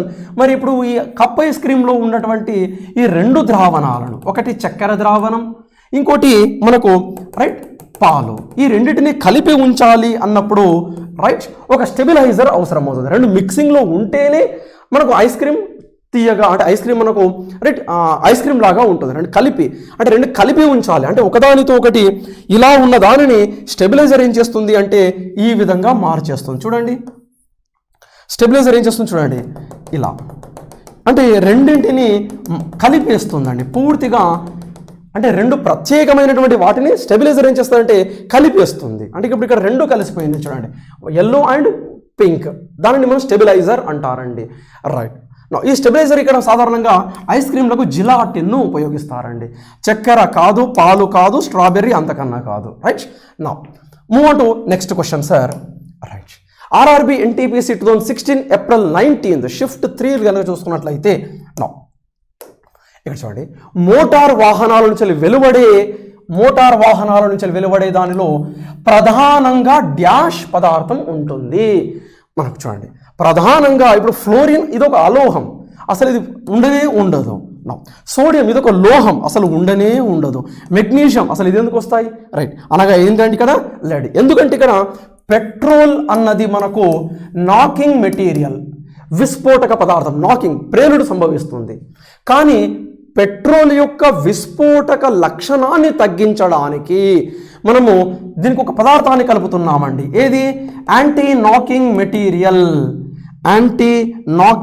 మెటీరియల్ని కలుపుతున్నాం, రైట్. యాంటీ నాకింగ్ మెటీరియల్ అనేటువంటి టెట్రాఈథైల్ లెడ్ని కలుపుతాం. అనగా టెట్రాఈథైల్, 4 ఈథైల్ గ్రూపులు టెట్రాఈథైల్ లెడ్, 4 ఈథైల్ గ్రూపులు కలిగినటువంటి లెడ్, టెట్రాఈథైల్ లెడ్, ఇది యాంటీ నాకింగ్ మెటీరియల్, ప్రతి విస్ఫోటక పదార్థం. పెట్రోల్ యొక్క విస్ఫోటక లక్షణాన్ని తగ్గించడానికి ఈ టెట్రాఈథైల్ లెడ్ని కలుపుతారు. మరి పెట్రోల్ మండినప్పుడు ఇందులోకి లెడ్ అనే కాలుష్యము బయటికి వస్తూ ఉంటుందండి, అనగా లెడ్ కాలుష్యం. దీనివల్ల నాసియా అనగా వామిటింగ్స్ రావడం జరుగుతుంది, వాంతులు విరేచనాలు జరుగుతూ ఉంటాయండి. లెడ్ కాలుష్యం వలన ఏర్పడే ప్రధానమైనటువంటి వ్యాధి నాసియా, వామిటింగ్స్ జరుగుతూ ఉంటాయండి. నా move to next question sir. Right. డాష్ను మైక్రోచిప్స్ తయారీకి ఉపయోగిస్తారు. మనం చాలాసార్లు మాట్లాడుకోవడం జరిగింది. కంప్యూటర్ యొక్క అన్ని భాగాల, అంటే కంప్యూటర్స్ యొక్క, రైట్, మెమోరీ కార్డ్, అలానే ఇంటిగ్రేటెడ్ చిప్స్, అలానే మైక్రో ప్రాసెసర్స్ లాంటి సాఫ్ట్వేర్కి సంబంధించినటువంటి హార్డ్వేర్ భాగాలను మనము తయారు చేయడానికి సిలికాన్ అనే అర్ధలోహాన్ని ఉపయోగిస్తామని చాలాసార్లు మాట్లాడుకోవడం జరిగింది. గ్రాఫైట్ని కందనగా ఉపయోగిస్తారు, పాలీవీనైల్ క్లోరైడ్నేమో మనం పైప్స్గా ఉపయోగిస్తాం. ఇది బెకలైట్ అండి, బెకలైట్ని మనం ఎలక్ట్రికల్ స్విచ్లుగా ఉపయోగిస్తాం. ఇది ఒక పాలిమర్. ఫినాల్ మరియు ఫార్మాల్డిహైడ్ అనేది మోనోమర్. పాలీవీనైల్ క్లోరైడ్ ఉన్నట్లయితే వీనైల్ క్లోరైడ్ మోనోమర్, పైప్స్ తయారీలో. గ్రాఫైట్ అన్నది ఒక కందనగా ఉపయోగించి కార్బన్ యొక్క స్ఫటిక రూపాంతరం అని చదువుకుందాం మనం. సరే, ఇక్కడ ఓవరాల్గా మైక్రోచిప్స్ తయారీలో ఎవరిని ఉపయోగిస్తాం మనము? సిలికాన్. రైట్. అంటే ఇంటిగ్రేటెడ్ చిప్స్ మైక్రో ప్రాసెసర్ల తయారీకి ఉపయోగిస్తాము. అందులో ఈ కంప్యూటర్లకు ప్రసిద్ధి మన భారతదేశంలో బెంగళూరు, కాబట్టి బెంగళూరుని కంప్యూటర్ సిటీ లేదా సిలికాన్ వ్యాలీ అని అంటారండి. బెంగళూరుకి కంప్యూటర్లకు ప్రసిద్ధి కాబట్టి దీనిని సిలికాన్ వ్యాలీ అనే పేరు కూడా ఉన్నదండి. సిలికాన్ వ్యాలీ అనే పేరుంది. Now move on to next question sir. చూడండి, బహుళ వినియోగ ప్లాస్టిక్ వాటర్ బాటిల్స్ తయారీలో, అంటే మన వాటర్ బాటిల్స్ అంటే చాలా రైట్, అంటే మళ్ళీ దాన్ని రీసైకిల్ కూడా చేసుకోవచ్చు, డ్యాష్తో తయారు చేయబడతాయి అన్నాడు. బెకలైట్ అనేది మనకు ఎలక్ట్రికల్ స్విచ్ల తయారీలో, ఫినాల్ ఫార్మాల్డిహైడ్ అనే మోనోమర్ యూనిట్లో ఇవి ఒకసారి తయారు చేసినామంటే అది అంతే, ఇక ఆల్మోస్ట్ పర్మనెంట్. అంటే దాన్ని మనము రీసైకిల్ చేయడం చాలా ఖర్చుతో కూడుకున్నది, కాబట్టి దీన్ని సాధారణంగా రీసైకిల్ చేయం మనం బెకలైట్ని. నో పాలిస్టైరీన్ని కూడా చెయ్యం, వదిలేద్దాం. నో ఇక్కడ సిలికాన్ అన్నది కానే కాదు, అంటే ఇక్కడ ఏంటంటే పాలిథీన్ కవర్, పాలిఎథిలిన్ అనగా ఇక్కడ CH2 డబుల్ బాండ్ CH2, ఇది ఎథిలిన్ అండి. మనము N అణువులను తీసుకుంటాం, ఇది ఎథిలిన్. నా దీనికి సంబంధించినటువంటి పాలిమర్. ఇప్పుడు ఇక్కడ డబుల్ బాండ్, ఒక సిగ్మా బంధము, ఒక పై బంధము. మరి మనందరికీ తెలుసు పై బంధము అంటే ఏ బంధమైనా 2 ఎలక్ట్రాన్లతో ఏర్పడుతుంది. సిగ్మా బంధం కన్నా పై బంధము బలహీనమైనటువంటి బంధం, ఆ పై బంధము వీడిపోతుంది. CH2 పై బంధం విడిపోయింది అనగా ఎవరి ఎలక్ట్రాన్ వాళ్ళు తీసేసుకుంటున్నారు. ఈ కార్బన్ సంబంధించినటువంటి ఎలక్ట్రాన్ ఇక్కడ రాస్తున్నాను, ఈ కార్బన్కి వచ్చినటువంటి షేర్ని ఇక్కడ రాస్తున్నాను. ఇప్పుడు శృంఖలం పొడవు పెరిగే దిశలో, అంటే ఇది ఇంకా ఇలాంటిది ఇంకొక అణువు ఉంటుంది కదా, దాంతో చర్యలో పాల్గొని ఇది ఇంకొక అణువుతో చర్యలో పాల్గొని రైట్ అనంత సంఖ్యలో పాలిఎథిలిన్లు ఒకదానితో ఒకటి కలిసిపోయి ఒక పాలిఎథిలిన్ను ఏర్పరుస్తాయి. 2 ఎథిలిన్ కలిస్తే diethylene, 3 triethylene, tetraethylene, penta, hexa, hepta, octa, nona, deca, undeca, N అనంత సంఖ్యలో కలిస్తే పాలిఎథిలిన్ను ఏర్పరుస్తాయి. పాలిథీన్ కవర్ అంటాం మనం. రైట్, అనగా ఏంటండి polythene. Now move on to next question sir. Now April 22 shift 1 కెమిస్ట్రీకి సంబంధించినటువంటి క్వశ్చన్స్ కనుక చూసుకున్నట్లయితే రైట్, పాస్పరస్ను డాష్ని నీటిలో ఉంచాలి. ఎందుకు పాస్పరస్ని నీటిలో ఉంచాలి? పాస్పరస్ మనం మాట్లాడుకోవడం జరిగింది. పాస్పరస్ చతుర్పరమాణుక సజాతీయ అణువు. ఇందులో 2 రకాలు ఉంటాయి, వైట్, రెడ్, తెల్ల భాస్వరం, ఎర్ర భాస్వరం. ఎర్ర భాస్వరము మనం అగ్గిపెట్టెల పరిశ్రమలలో ఉపయోగిస్తారు. మరి తెల్ల భాస్వరంను ఎలుకలను చంపడానికి జింక్, దీనికి విషపూరిత స్వభావం ఉంటుంది. తెల్ల భాస్వరస్ విషపూరిత స్వభావం ఉండడం వల్ల దీన్ని ఆధారంగా చేసుకొని ఎలుకలను చంపడానికి జింక్ పాస్పైడ్ రూపంలో ఉపయోగిస్తారు. అలానే ఈ వైట్ పాస్పరస్కి దీనికి పైరోఫరిక్ ధర్మాన్ని కలిగి ఉంది. పైరోఫరిక్ ధర్మము అనగా గాలిలోని ఆక్సిజన్తో రైట్ తనకు తానే మంటలంటించుకునే లక్షణం. అనగా దీని యొక్క దహన జ్వలన ఉష్ణోగ్రత గది ఉష్ణోగ్రత, అంటే గది ఉష్ణోగ్రత వద్ద మంటలు అంటించుకుంటుంది. తనకు తానే పెట్రోల్ ఏ విధంగా అయితే ఆవిరవుతుందో ఇది గది ఉష్ణోగ్రత తనకు తానే మంటలు అంటించుకుంటుంది. గాలిలోని ఆక్సిజన్తో చర్యలో పాల్గొని రైట్ ఇది P2O5 అనే పాస్పరస్ పెంటాక్సైడ్ అనే తెల్లని పొగలతో మండుతూ ఉంటుందని మనం మాట్లాడుకోవడం జరిగిందండి. రైట్, శ్మశాన వాటికల్లో చూస్తూ ఉంటాం మనము. ఇప్పుడు మనం చనిపోయాం, ఇప్పుడు మన దహన సంస్కారాలు కొనసాగుతున్నాయి. సడన్గా వర్షం పడింది, మన దహన సంస్కారాలు మధ్యలోనే ఆగిపోయాయి. మన కాలని శరీరంతో మన బోన్ ఎక్స్పోజ్ అయింది ఎయిర్కి అనుకుందాం. మన బోన్లో ఉన్నటువంటి కాల్షియం ఫాస్ఫేట్లో ఉన్నటువంటి వైట్ ఫాస్ఫరస్ గాలిలోని ఆక్సిజన్తో మండి తెల్లని పొగల రూపంలో రైట్ మనకు దూరం నుండి రాత్రి సమయాల్లో కనబడుతూ ఉంటుంది. శ్మశాన వాటికల్లో మనం తెల్లని పొగలుగా కనబడుతుంటే మనం డెవిల్ ఎలిమెంట్ అంటారు దీనిని. రైట్, దాని దయ్యము అని కూడా మనం అంటూ ఉంటాం. రైట్, కారణం ఏంటంటే తెల్ల భాస్వరస్ గాలిలోని ఆక్సిజన్తో ఉధృతంగా చర్య పాల్గొని మనకి ఇది రైట్ పైరోఫరిక్ ధర్మాన్ని చూపిస్తూ ఉంటుందండి. అందువలన ఈ పాస్పరస్ని, తెల్ల భాస్వరాన్ని గాలిలోని ఆక్సిజన్కి దూరంగా నీటిలో కానీ కిరోసిన్లో కానీ నిల్వ చేస్తారు. ఆక్సిజన్కి దూరంగా అనగా రైట్ మంటలు చెలరేగకుండా, అంటే ఆన్సర్ ఏదండి ఇక్కడ మంటలు చెలరేగకుండా రైట్ ఉండటం కొరకు, మన్నిక కొరకు కాదు, పిల్లలు చేరకుండా కాదు, క్షీణించకుండా కాదండి. రైట్, మూడు అలానే సోడియం పొటాషియం లెక్క నిల్వ చేసాం మనం. నీటితో ఉధృతమైనటువంటి చర్యలో పాల్గొనడం వలన నీటితో సోడియం పొటాషియం నీటితో ఉధృతమైనటువంటి చర్యలో పాల్గొనడం వలన కిరోసిన్ను నిల్వ చేస్తాం వాటిని మృదు లోహాలని. Right, now move on to next question sir. డాష్ను బంగారాన్ని కరిగించగలదు. మనకు తెలుసు అక్వారేజియా అని మనం మాట్లాడుకోవడం జరిగిందండి. అక్వారేజియా అనగా 3:1 నిష్పత్తిలో ఉన్నటువంటి గాఢ హైడ్రోక్లోరిక్ ఆమ్లము మరియు గాఢ నత్రిక్ ఆమ్లాల మిశ్రమం అని చదువుకున్నాం. బంగారాన్ని కరిగించడానికి అనువైనటువంటి సమ్మేళనం అండి ఇది. రైట్, ఇక్కడ ఎలా గుర్తుపెట్టుకున్నాం? ఇక్కడ ఇప్పుడు 3 భాగాలు, ఇది ఒక భాగము. ఇక్కడ ఫార్ములా పెద్దగా ఉంది కాబట్టి ఒక భాగం, ఇక్కడ ఫార్ములా చిన్నగా ఉంది కాబట్టి 3 భాగాలు అని కూడా గుర్తుపెట్టుకున్నాం మనం. ఇలా అడుగుతారు 3:3 భాగాల హైడ్రోక్లోరిక్ ఆమ్లము, 1 భాగం గాఢ నత్రిక్ ఆమ్లాల యొక్క మిశ్రమం అండి. Right, now move on to next question sir. అంటే ఇక్కడ ఆన్సర్ ఏంది? అక్వారేజియా. రైట్, ఈ పెట్రోలియం ఈథర్ని ఎక్కడ ఉపయోగిస్తాం మనము? డ్రై క్లీనింగ్లో ఉపయోగిస్తారు. గ్లిసరిన్ ఎక్కడ ఉపయోగిస్తాం? మనం నోరు పగిలినప్పుడు గ్లిసరిన్ లిక్విడ్ను యూజ్ చేస్తాం. ఈ మిథనాల్ అనేది ఒక ఆల్కహాల్ అండి, దీన్ని వుడ్ స్పిరిట్ అంటారు. సరే, ముందు మాట్లాడదాం. నా చూడండి నెక్స్ట్, డాష్ అనేది టూత్ పేస్ట్లోని పదార్థం కాదు అంటున్నాడండి. డాష్ అన్నది టూత్ పేస్ట్లోని పదార్థం కాదు అంటున్నాడు. చూడండి, ఇప్పుడు మనకు పదార్థం కాదు అంటున్నాడు. ఇప్పుడు మనము ఉపయోగించే టూత్ పేస్ట్లలో ఫ్లోరిన్ పర్సంటేజ్ 1 ppm అంటే పార్ట్స్ పర్ మిలియన్ 1 ppm కన్నా ఎక్కువగా ఉండాలి. రైట్, లేదంటే 3 ppmల కన్నా తక్కువగా ఉండాలి. మనం ఉపయోగించే త్రాగునీటిలో ఫ్లోరిన్ యొక్క శాతం 1 ppm కన్నా ఎక్కువ ఉండాలా, 3 ppmల కన్నా తక్కువ ఉండాలి.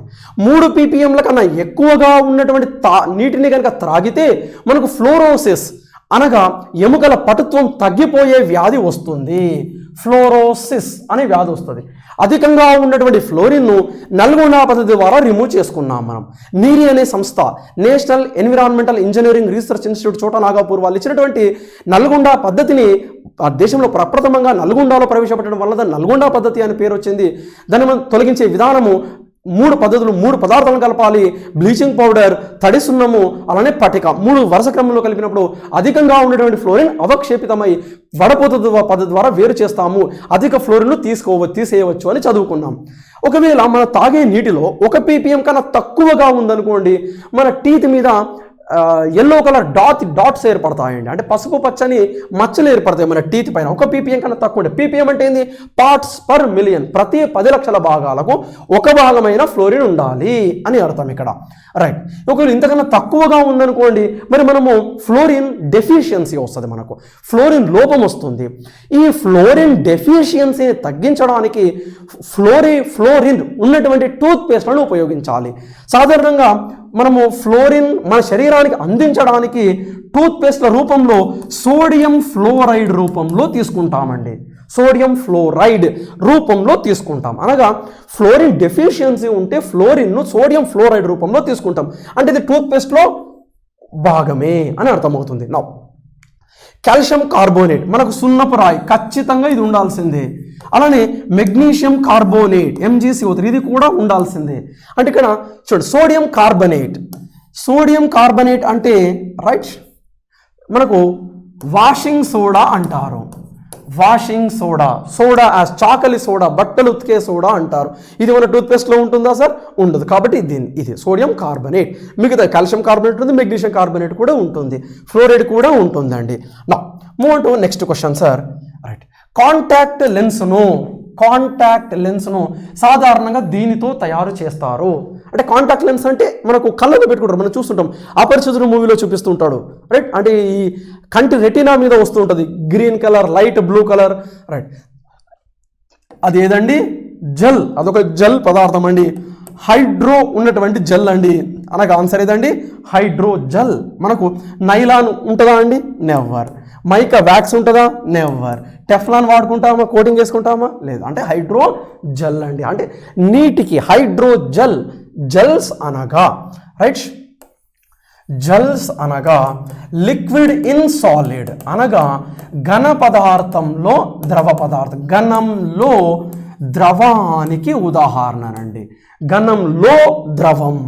మన ఉదాహరణగా మన టూత్ పేస్ట్లో మన టూత్ పేస్ట్, అలానే మన మన రైట్ మన రైట్ చీజ్ బటర్ లాంటివి రాసుకోవచ్చు అండి అక్కడ. సరే, లిక్విడ్ ఇన్ సాలిడ్, ఘనంలో ద్రవం, రైట్, చీజ్, వెన్న అలాంటివి రాస్తాం. వాటి గురించి మనం మాట్లాడుకోవడం జరిగిందండి మన క్లాస్లో. నా move to next question sir. Right, malleable అనేది లక్షణాన్ని రైట్ ఏది రెఫర్ చేస్తుంది? మలియాబిలిటీ అంటే మనము పీడనాన్ని అంటే బలాన్ని ప్రయోగించినప్పుడు సన్నని రేకులుగా మారే గుణం. సన్నని రేకులుగా అంటే ఎంత కొడితే అంత సన్నని రేకులుగా మారుతుంటుంది. Turns to thin sheets. అన్నిటికన్నా మలియాబిలిటీ ఎక్కువగా బంగారానికి, ప్లాటినం కన్నా ఎక్కువ. దీన్ని మలియాబిలిటీ అంటారు. అందుకే రూథర్ఫర్డ్ ఒక ప్రయోగం చేశాడు, బంగారు రేకు ప్రయోగం అని చదివాం. అంటే సన్నని రేకు బంగారం అనగా అత్యధికంగా మలియాబిలిటీ దేనికి ఎక్కువనండి? బంగారానికి. నెక్స్ట్ ఇప్పుడు డక్టిలిటీ అని ఉంటుంది, తాంతవత అంటారు. డక్టిలిటీ, తాంతవత అనగా సన్నని తీగలుగా మారే సామర్థ్యాన్ని తాంతవత అంటారు. డక్టిలిటీ అంటారు. దేనికి ఎక్కువ అంటే ప్లాటినంకి ఎక్కువ. దేనికన్నా బంగారం అంటే సన్నని తీగలుగా అంటే లాగినప్పుడు సన్నని తీగలుగా వైర్గా మారుతుంది. Turns to thin wires. Ductility తాంతవత అంటారు. అత్యధిక తాంతవత ఉన్నటువంటి రైట్ తాంతవత తీగలుగా మారే సామర్థ్యం ప్లాటినం అని గుర్తుపెట్టుకోండి సార్. ప్లాటినం, అన్ని తాంతవత తీగలుగా మారే సామర్థ్యం ప్లాటినం, రైట్ సార్. మరి అదే సన్నని రేకులుగా మారే సామర్థ్యాన్ని మాలియాబిలిటీ, అఘాతవర్ధనీయత అంటారు తెలుగులో. అఘాతవర్ధనీయత అంటారండి. అనగా దేనికి సంబంధించింది? లోహాలకు సంబంధించినటువంటి అంశం. అనగా లోహాలు, వాయువులు కాదు, అలోహాలు కాదు, అలోహాలు అంతకన్నా కాదు. Right, move to next question sir. Right, శరీరంలో కాల్షియం ఆక్సైడ్ అధికంగా ఉండటం వలన మనకేం ఏర్పడుతుంది? కాల్షియం ఆక్సైడ్ అధికంగా ఉండడం వలన అంటే కాల్షియం ఆక్సైడ్ అంటే ఏమొస్తుంది ఇక్కడ? Ca మీద +2, O మీద -2. ఎందుకంటే సెకండ్ గ్రూప్ ఇది. Calcium second group, oxygen 6th group. కాబట్టి 2 ఎలక్ట్రాన్ 6th గ్రూప్ అంటే 6 ఎలక్ట్రాన్స్ ఉంటాయి. 2 ఎలక్ట్రాన్ స్వీకరించి స్థిరత్వాన్ని పొందుతుంది. కాల్షియం సెకండ్ గ్రూప్ 2 ఎలక్ట్రాన్ కోల్పోయి స్థిరత్వాన్ని పొందుతుంది. +2 అనగా +2 ఉంటుంది. మనకు ఆక్సాలిక్ ఆమ్లం తెలుసు, COOH, ఆక్సాలిక్ యాసిడ్, COOH. ఇప్పుడు ఇది కాల్షియం లోహంతో చర్యలో పాల్గొందనుకోండి. 2 హైడ్రోజన్ల ప్లేస్లో అంటే ఇప్పుడు ఒక హైడ్రోజన్ కోల్పోయే ఎలక్ట్రాన్ల సంఖ్య 1, రైట్. 2 హైడ్రోజన్లు కోల్పోయే ఎలక్ట్రాన్ల సంఖ్య 2. మరి ఒక్క కాల్షియం కోల్పోయే ఎలక్ట్రాన్ల సంఖ్య 2. అంటే కోల్పోయిన ఎలక్ట్రాన్ల సంఖ్య సమానం. 2 హైడ్రోజన్లు ఒక్కొక్కటి, ఒక కాల్షియం 2 అనగా 2 హైడ్రోజన్ల ప్లేస్లో ఒక కాల్షియం వస్తుంది మనకు, COOCACA. దీని కాల్షియం, ఇది ఆక్సాలిక్. క్రికెట్, ఇక్కులో నుంచి ఏటులు వస్తాయి. ఆక్సాలిక్, ఆక్సాలేట్, క్రికెట్, calcium oxalate. The stones formula which are formed in our kidneys. మన కిడ్నీలో ఏర్పడినటువంటి రాళ్ళ యొక్క ఫార్ములా కాల్షియం ఆక్సాలేట్. అంటే ఏమవుతుంది? కాల్షియం ఆక్సైడ్ అధికంగా ఉండడం వలన, అఫ్కోర్స్ కాల్షియం ఉండడం వల్ల బోన్స్ గట్టిపడతాయి. కానీ ఇది ఇంకా అధిక మోతాదుల్లో కనుక ఉన్నట్లయితే మూత్రపిండాల్లో రాళ్ళు ఏర్పడుతూ ఉంటాయి. రైట్, మధుమేహం కాదు ఇది, పూర్తిగా ఇన్సులిన్ లోపం వలన ఏర్పడేది. రైట్, మెనింజైటిస్ అనేది సపరేట్, బ్రాంకైటిస్ అనేది కూడా ప్రత్యేకమైందండి. Now move to next question sir. Dash అనేది కర్బన రూపం కాదు. ఇక్కడ చూడండి, ఇప్పుడు డైమండ్ కార్బన్తో తయారైంది. ఫుల్లరిన్, బక్మిలిస్టర్ ఫుల్లరిన్, అలానే గ్రాఫిన్ అన్ని కార్బనే. మరి ఇక్కడ సిలికాన్ ఇవ్వడం జరిగిందండి. సిలికాన్ అన్నది కర్బన రూపమా? కానే కాదు. అంటే ఆన్సర్ ఏదండి? బి. ఆ విధంగానండి. Now move on to next question sir. April 22 shift 2 వచ్చినటువంటి క్వశ్చన్స్ కనుక మాట్లాడుకున్నట్లయితే సార్ మనము చూడండి. దిగువ జతల్లో కార్బన్ రూపము మరియు దాని ఉపయోగం తప్పుగా ఇవ్వబడినటువంటి జత అంటున్నాడండి. తప్పుగా ఇచ్చారట, చూద్దాం. రైట్, ఇప్పుడు డైమండ్స్ని జ్యువెలరీలో ఉపయోగిస్తారు, సరి అయినదే. ఇక్కడ కార్బన్ బ్లాక్, మనం దీన్ని ల్యాంప్ బ్లాక్ అంటారు. ప్రింటింగ్ ఇంకగా జిరాక్స్ మిషన్లో ఉపయోగిస్తారు, సరి అయినదే. రైట్, హైడ్రోకార్బన్ అంటే ఇప్పుడు suppose ethylene C2H4, ethylene diethylene ట్రైఎథిలిన్ ప్లాస్టిక్ల తయారీ, సరి అయినదే. రైట్, అంటే ఇక్కడ సరికానిది ఏది అని అర్థమవుతుంది మనకు. గ్రాఫైట్ని సాధారణంగా దేనిగా ఉపయోగిస్తారు? కందెన, లుబ్రికెంట్గా ఉపయోగిస్తారు. కానీ ఇతను ఇంధనంగా ఉపయోగిస్తామండి మనం గ్రాఫైట్ని. కందెనగా ఉపయోగిస్తారు. లూబ్రికెంట్ అంటే ఇక్కడ ఈ కందెన అన్నది sp2 సంకరీకరణాన్ని కలిగి ఉంది, పొరల వంటి నిర్మాణాన్ని కలిగి ఉంది. ఒక పొర మీద బలాన్ని ప్రయోగిస్తే జారిపోయి కింది పొర పైకి వస్తుంది, దీనిపైన బలాన్ని ప్రయోగిస్తే అది జారిపోయి కిందికి వచ్చేస్తే కింది పొర పైకి వస్తుంది. అంటే జారుడు స్వభావాన్ని కలిగి ఉంది. అలానే ఇందులో హెగ్జాగోనల్ వలయాలు ఉంటాయని మనం మాట్లాడుకోవడం జరిగింది. రైట్, హెగ్జాగోనల్ వలయాలు ఉంటాయని మాట్లాడుకోవడం జరిగిందండి. ఇందులోకించి ఎలక్ట్రాన్లు ఒకదాంతో ఒకటి డీలోకలైజేషన్ కావడం వల్ల, అస్థానీకరణం చెందడం వల్ల ఏకైక అలోహ విద్యుత్ వాహకము గ్రాఫైట్గా చెప్పుకున్నాం మనం. సరే, అక్కడ మాట్లాడదాం. అంటే ఇక్కడ గ్రాఫైట్ను మనం కందెనగా ఉపయోగిస్తాం, ఇంధనంగా ఉపయోగించామంటే సరికాని జత ఇదండి అని అర్థమవుతుంది. నా move to next question sir. పండ్ల అంటే మన టీత్, రైట్, అనగా ఈ ఎనామిల్ దేనితో తయారవుతుంది? ఎనామిల్ మన టీత్ మీద ఎనామిల్ దేనితో తయారవుతుంది అన్నప్పుడు, ఇప్పుడు మన టీత్లో మన టీత్ అన్నది మన మానవ శరీరంలో అతి గట్టి పదార్థము ఎనామిల్ మన టీత్లో ఉంటుంది. బోన్ కన్నా గట్టిదైనదండి టీత్. ఇప్పుడు ఇందులో మనకు 45% హైడ్రాక్సీ అపటైట్ అనే సమ్మేళనం ఉంటుందండి. 45%. 35% దాదాపుగా కొల్లాజన్ అనే కర్బన పదార్థం ఉంటుందండి, కొల్లాజన్. మరి మిగిలినటువంటి పర్సంటేజ్ దాదాపుగా రైట్ వాటర్ ఉంటుందండి, నీరు ఉంటుంది. అంటే ఇప్పుడు మన టీత్ యొక్క కాంపోజిషన్ చూస్తున్నట్లయితే అంటే హైడ్రాక్సీ అపటైట్ ఇది ఒక అకర్బన సమ్మేళనం, ఇనార్గానిక్. మరి ఇది చూసినట్లయితే కొల్లాజన్ అన్నది ఆర్గానిక్. మరి వాటర్ మనకు తెలుసు మనందరికీ ఇనార్గానిక్ అని. అంటే ఇక్కడ మనకు ప్రధానంగా ఏముంటుంది అంటే చూడండి, ఎనామిల్ దేనితో తయారవుతుంది అంటే చూడండి, ప్రధానంగా ఇప్పుడు చూడండి కాల్షియం క్లోరైడ్ కాదండి, రైట్. మనకు అలానే calcium phosphate, calcium carbonate, calcium sulphate కూడా కొద్దిగా వస్తుంది మనకు, రైట్. ఇక్కడ ప్రధానంగా మనకు అంటే కాల్షియం కార్బోనేట్గా ట్రీట్ చేయవచ్చండి మనం, రైట్. ఈ విధంగానండి, రైట్. ఫాస్ఫేట్ మనకు సాధారణ కాల్షియం ఫాస్ఫేట్లను మనం ఎక్కడ ఉపయోగిస్తామంటే ఎరువులుగా ఉపయోగిస్తుంటాం సాధారణంగా. కాల్షియం సల్ఫేట్ని కూడా ఎరువులుగా అంటే కాల్షియం కార్బోనేట్ ప్రధానంగా ఉంటుంది అని చెప్పుకోవచ్చు మనం ఇక్కడ, రైట్.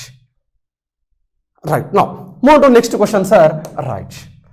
తుప్పు పట్టకుండా ఇనుమును కాపాడటం కొరకు దానిపై జింక్ను పూసే పొర. ఇప్పుడు చూడండి, మనకు ఒక లోహము తుప్పు పట్టకుండా మరొక లోహం యొక్క పూతను పూస్తాం. అనగా ఇనుముపై రాగి, లేదంటే రాగిపై వెండి, లేదా వెండిపై బంగారము పూత పూసుకుంటాం. అంటే తక్కువ ధర చౌకైన లోహాలపై అధిక ధర ఉన్నటువంటి లోహాల యొక్క పూత పోయడాన్ని ఎలక్ట్రోప్లేటింగ్ అంటారు. అలానే ఈ ఇనుముపై జింక్ పూత కూడా పూసుకోవచ్చు. జింక్ పూత పూసుకున్నట్లయితే గాల్వనైజేషన్ అంటారు. ఒకవేళ టిన్ యొక్క పూత పూసినట్లయితే స్టానం యొక్క పూత పూసినట్లయితే టిన్నింగ్ అంటామని చదువుకున్నాం, రైట్. అనగా రైట్, ఇప్పుడు తుప్పు పట్టకుండా ఇనుమును కాపాడటం కొరకు దానిపై దేన్ని ఇస్తున్నాం మనము? జింక్ యొక్క పూత పూసినట్లయితే దాన్ని ఏమంటారు? గాల్వనైజేషన్. ఒకవేళ టిన్ పూత కనుక వేసినట్లయితే టిన్నింగ్ అంటారు. అనగా ఆన్సర్ ఏదండి? గాల్వనైజేషన్ ప్రాసెస్ అంటామండి. నౌ అలానే నెక్స్ట్ చూసినట్లయితే ఏప్రిల్ 26 షిఫ్ట్ 1 కనుక చూసుకున్నట్లయితే మనము, రైట్, చూడండి, సూర్యునిలో ముఖ్యమైనటువంటి పదార్థం మనకు తెలుసు. సూర్యునిలో రైట్ ఒక సెకండ్ అంటే హైడ్రోజన్లు ఒకదానితో ఒకటి కలిసి 4 హైడ్రోజన్ కేంద్రకాలు కలిసిపోయి 2 హీలియం కేంద్రకాలుగా మరియు 27 మిలియన్ ఎలక్ట్రాన్ వోల్ట్గా విడుదలవుతుందని. అనగా ఒక సెకండ్కి అంటే కేంద్రక సంలీనము అని తెలుసు మనకు. ఒక సెకండ్కి 60 అంటే మనం మాట్లాడుకున్నాం సూర్యునిలో 66 లక్షల మిలియన్ మెట్రిక్ టన్నుల హైడ్రోజన్ కలిసిపోయి హీలియం కేంద్రకంగా మారుతుందని మాట్లాడుకున్నాం. అంటే ఇక్కడ ప్రధానంగా నక్షత్రాల్లో ఏముంటుంది?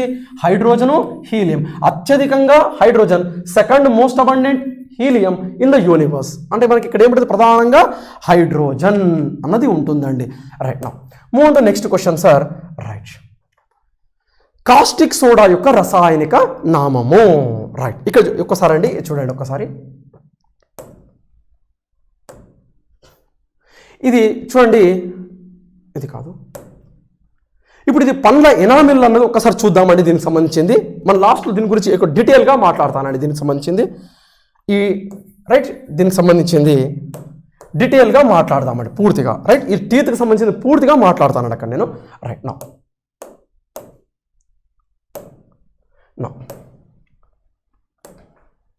రైట్ కాస్టిక్ సోడా యొక్క రసాయన నామం ఏమిటి అంటున్నాడు. కాస్టిక్ సోడా అంటే sodium hydroxide, sodium hydroxide NaOH యొక్క రసాయన నామం సోడియం హైడ్రాక్సైడ్. ఎక్కడ చూడండి సోడియం హైడ్రాక్సైడ్ డి. దీనిని కాస్టిక్ సోడా, దీనిని దాహక సోడా అని కూడా పేరుందండి. దీనికే దప్పిక సోడా అంటే దాహక సోడా లేకపోతే దప్పిక సోడా. ఇదేం చేస్తుంది అంటే వాతావరణంలో ఉన్నటువంటి నీటి ఆవిరిని, తేమను, ఆర్ద్రతను, వాతావరణంలో ఉన్నటువంటి తేమ నీటి ఆవిరిని తన వైపు శోషించుకొని రైట్ ఆర్ద్రాకర్షక పదార్థంగా మారుతుంది, అనగా నీటిని తీసుకుంటుంది. కాబట్టి దీనిని దాహక సోడా, దప్పిక సోడా అని పేరు చెప్తారండి. రైట్ అనగా దప్పిక సోడా, కాస్టిక్ సోడా అంటాం మనం. Now move to next question sir. April 26th shift 2లో జరిగినటువంటి క్వశ్చన్స్ కనుక చూసుకున్నట్లయితే మనము చూడండి, క్రింది వాటిని జతపరచండి అంటున్నాడండి. జతపరచండి అన్నాడు. చూడండి ఫస్ట్ మెర్క్యూరీ ABCD ఇచ్చాడు, రైట్ సైడ్ 1 2 3 4 ఇచ్చాడు, మ్యాచ్ చేయాలి.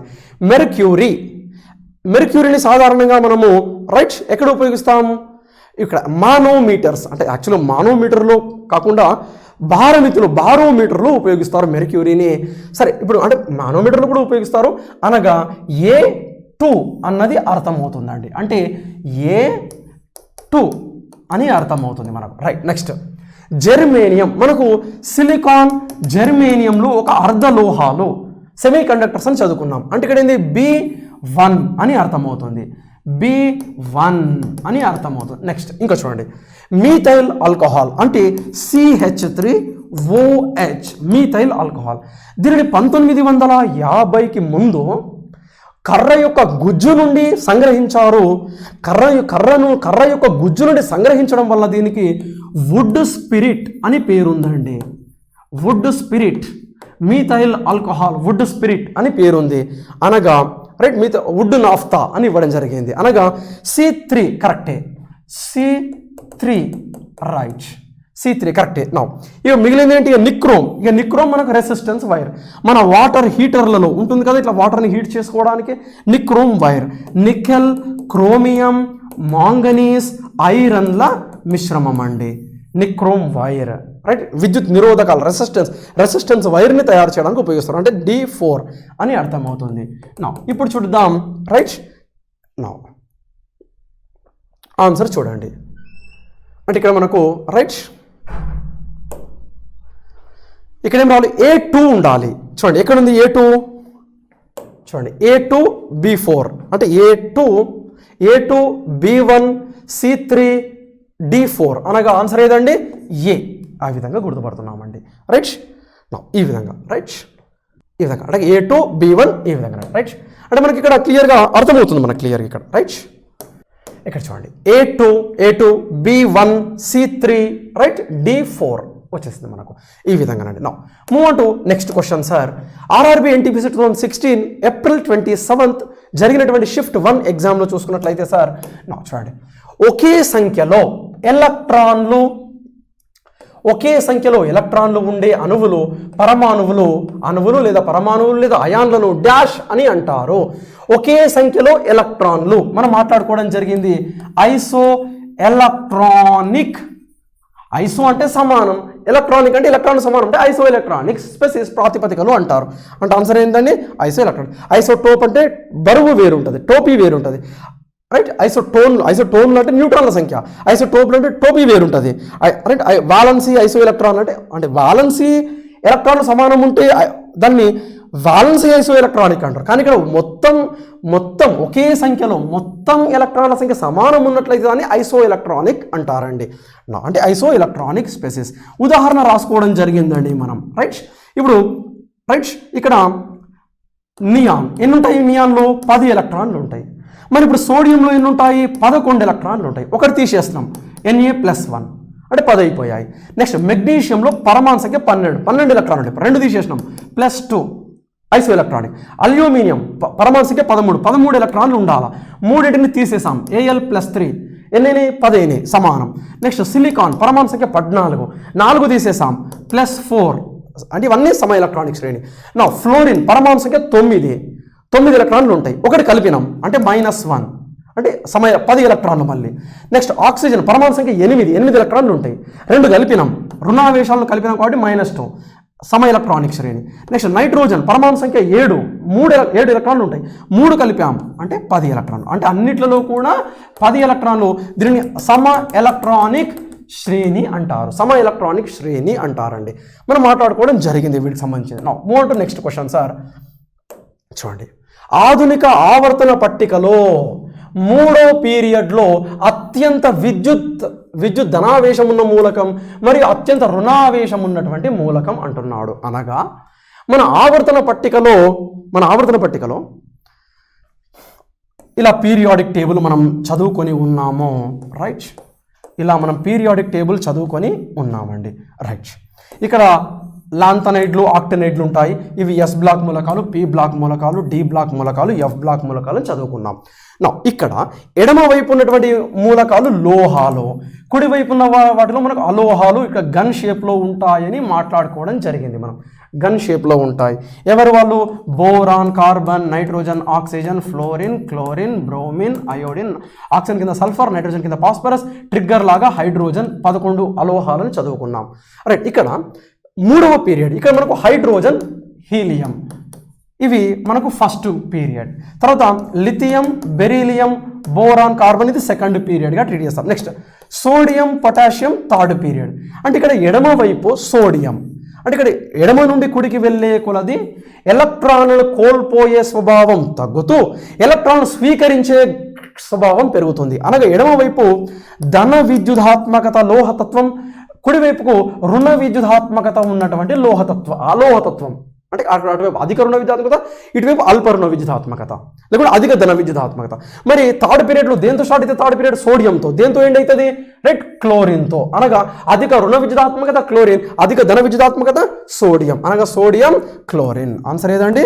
C, sodium, chlorine. ఇప్పుడు మెగ్నీషియం, ఈ మెగ్నీషియం అన్నది రైట్ ఎక్కడ ఉంటుంది మనకు? ఇక్కడ సెకండ్ గ్రూప్, ఇది సెకండ్ గ్రూప్, అంటే ఇక్కడ కొద్దిగా తక్కువ ఉంటుంది మనకు, కాబట్టి మెగ్నీషియం కానే కాదు. అల్యూమినియం ఇది కూడా తాడు, 2 లోహాలే, కానే కాదు. సోడియం, పొటాషియం 2 లోహాలే, కాదు. అల్యూమినియం, క్లోరిన్, అల్యూమినియం అనేది థర్డ్ గ్రూప్, ఇక్కడ మొదలవుతుంది అల్యూమినియం. 2 ఒకే సైడ్ ఉన్నాయి, అంటే ఇది కూడా ఆన్సర్ కాదు. ఒకటి ఎడమవైపు, ఇంకోటి కుడివైపు. పూర్తిగా ఎడమవైపు, పూర్తిగా కుడివైపు. పూర్తిగా ఎడమవైపు ఫస్ట్ గ్రూప్ సోడియం, పూర్తిగా కుడివైపుకు 7th గ్రూప్లోని క్లోరిన్. ఆ విధంగా అంటే ఇది అధిక ధన విద్యుదాత్మకత, అది అధిక రుణ విద్యుదాత్మకత. ఇవి ఎలక్ట్రాన్లు కోల్పోతాయి, లోహాలు మేల్ మగవారు, అవి ఎలక్ట్రాన్లు స్వీకరిస్తాయి, అలోహాలు డబ్బులను స్వీకరిస్తాయి, ఫీమేల్స్ అని కూడా మనం కంపారిజన్లో మాట్లాడుకోవడం జరిగింది. అంటే సోడియం కామా క్లోరిన్ అని అర్థమవుతుంది. నా move on to next question sir. ఆమ్ల వర్షం యొక్క pH విలువ 5.5 కన్నా తక్కువ. అంటే ఏదండి మాట్లాడుకోవడం జరిగింది మనము? 5.5 కన్నా తక్కువ, రైట్? రైట్, 5.5 కన్నా తక్కువగా ఉన్నట్టు ఆమ్ల వర్షం. ఆమ్ల వర్షానికి కారణం ఎవరు అంటే సల్ఫర్ కామా నైట్రోజన్ల యొక్క ఆక్సైడ్లు కారణం. Oxides of sulphur comma nitrogen only. Sulphur comma నైట్రోజన్ల యొక్క ఆక్సైడ్లు మాత్రమే కారణం, ఇంకెవరూ కాదు. కార్బన్ యొక్క ఆక్సైడ్లు కాదు, ఫాస్ఫరస్ యొక్క ఆక్సైడ్లు వాతావరణంలో ఉండే కాబట్టి ఇవన్నీ కాదు. ఆన్సర్ ఏంది? నైట్రోజన్ కామా సల్ఫర్ల యొక్క ఆక్సైడ్లు మాత్రమే ఆమ్ల వర్షానికి కారణమండి. Move on to next question sir. RRB NTPC 2016 April 27th shift 2లో చూసుకున్నట్లయితే sir, dash issued in yellow lamp in street lights. అంటే ఇక్కడ మనకు రాత్రి సమయాలయందు హైవే రోడ్ల పైన పసుపు నారింజ రంగు బల్బులను వాడతారు తెలుపు రంగు బల్బులకు బదులుగా. కారణం ఏంటి అంటే కాంతి డిస్పర్షన్ ఆఫ్ లైట్, కాంతి విక్షేపణాన్ని తగ్గించడానికి మనం చదువుకున్నాం. సరే, ఇక్కడ మరి ఇప్పుడు ఎల్లో కలర్ రావాలి అంటే, మనకు ఎల్లో కలర్ గోల్డెన్ ఎల్లో రావాలి అంటే సాధారణంగా ఎవరిని ఉపయోగిస్తారంటే సోడియం సమ్మేళనాలను ఉపయోగిస్తారు. అంటే ఆన్సర్ ఏదండి? సోడియం, డి అని అర్థమవుతుందండి. D, sodium, right? Sodium, D అని అర్థమవుతుంది. నా ఇక్కడ అలానే ఇప్పుడు సపోజ్ ఇప్పుడు మన ఫైర్ క్రాకర్స్ ఉన్నాయి, డిఫరెంట్ కలర్స్ వస్తున్నాయి. ఇప్పుడు బ్రిక్ రెడ్ ఇటుక ఎరుపు రావాలి అంటే కాల్షియం. ఒకవేళ ఆకుపచ్చ రంగు యాపిల్ గ్రీన్ రావాలి అంటే బేరియం. అలానే రెడ్ కలర్ రావాలి అంటే స్ట్రాన్షియం. చూసుకున్నాం మనం. అంటే స్ట్రాన్షియం వైలెట్ కూడా కొన్నిసార్లు వస్తుంది, రైట్, భిన్న ఆక్సీకరణ సంఖ్యలలో. మరి మిరుమిట్లు గొలిపే తెల్లని కాంతి రావాలి అంటే మెగ్నీషియం సమ్మేళనాలను ఉపయోగించాలి. రంగులేని కాంతి రావాలంటే మెగ్నీషియంను ఉపయోగించాలి అని కూడా మనం. బంగారు పసుపు వర్ణం రావాలి అంటే సోడియంను ఉపయోగించాలి అని మాట్లాడుకోవడం జరిగింది. మరి అలానే మనం ట్రాఫిక్ సిగ్నల్ లైట్లలో నియాన్ వాయువును, మన పిక్చర్ ట్యూబ్స్లలో, రైట్, ఫస్ట్ మన కోల్ మైన్స్ బొగ్గు గనుల్లో ఒక క్యాప్ మీద ఒక లైట్ ఉంటుంది, సర్చ్ లైట్ అంటారు, క్రిప్టాన్ను. అందులో ఆ సర్చ్ లైట్లో క్రిప్టాన్ను, అలానే మన పిక్చర్ ట్యూబ్లో క్సీనాన్ను ఉపయోగిస్తామని మనం మాట్లాడుకోవడం జరిగిందండి. నైట్రోజన్ సాధారణ బల్బులలో ఉపయోగిస్తారు. ఫిలమెంట్ బల్బులలో ఆర్గాన్ను కానీ నైట్రోజన్ను కానీ ఉపయోగిస్తారు సాధారణంగా.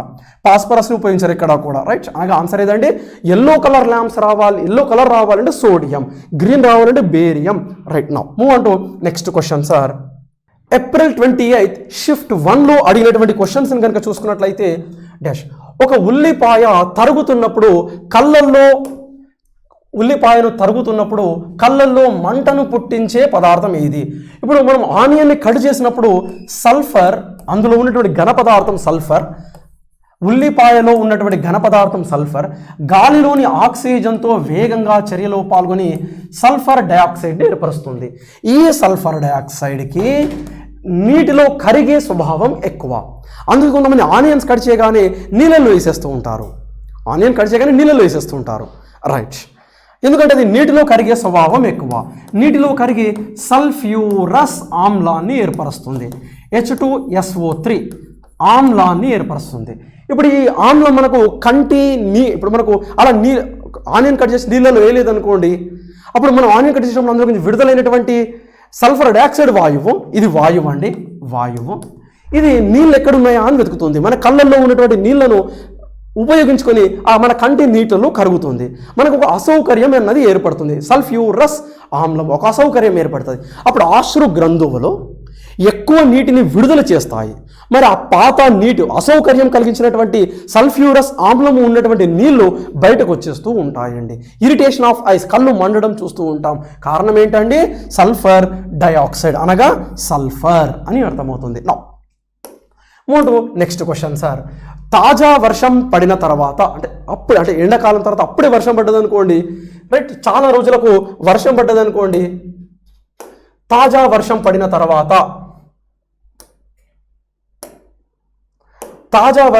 తర్వాత మట్టి నుండి వెలువడే వాసనను ఏమంటారు అని అన్నాడు. ఏమంటారు? పెట్రికార్ అంటారండి. పేరులోనే ఉంటుంది. పెట్రి అనగా పెట్రో అనగా రాతి, రాయి అని అర్థం అండి. రాతి లేదా రాయి అని అర్థం. ఐకోర్ అనగా అంటే ఇప్పుడు ఈ గ్రీకు దేశస్థులో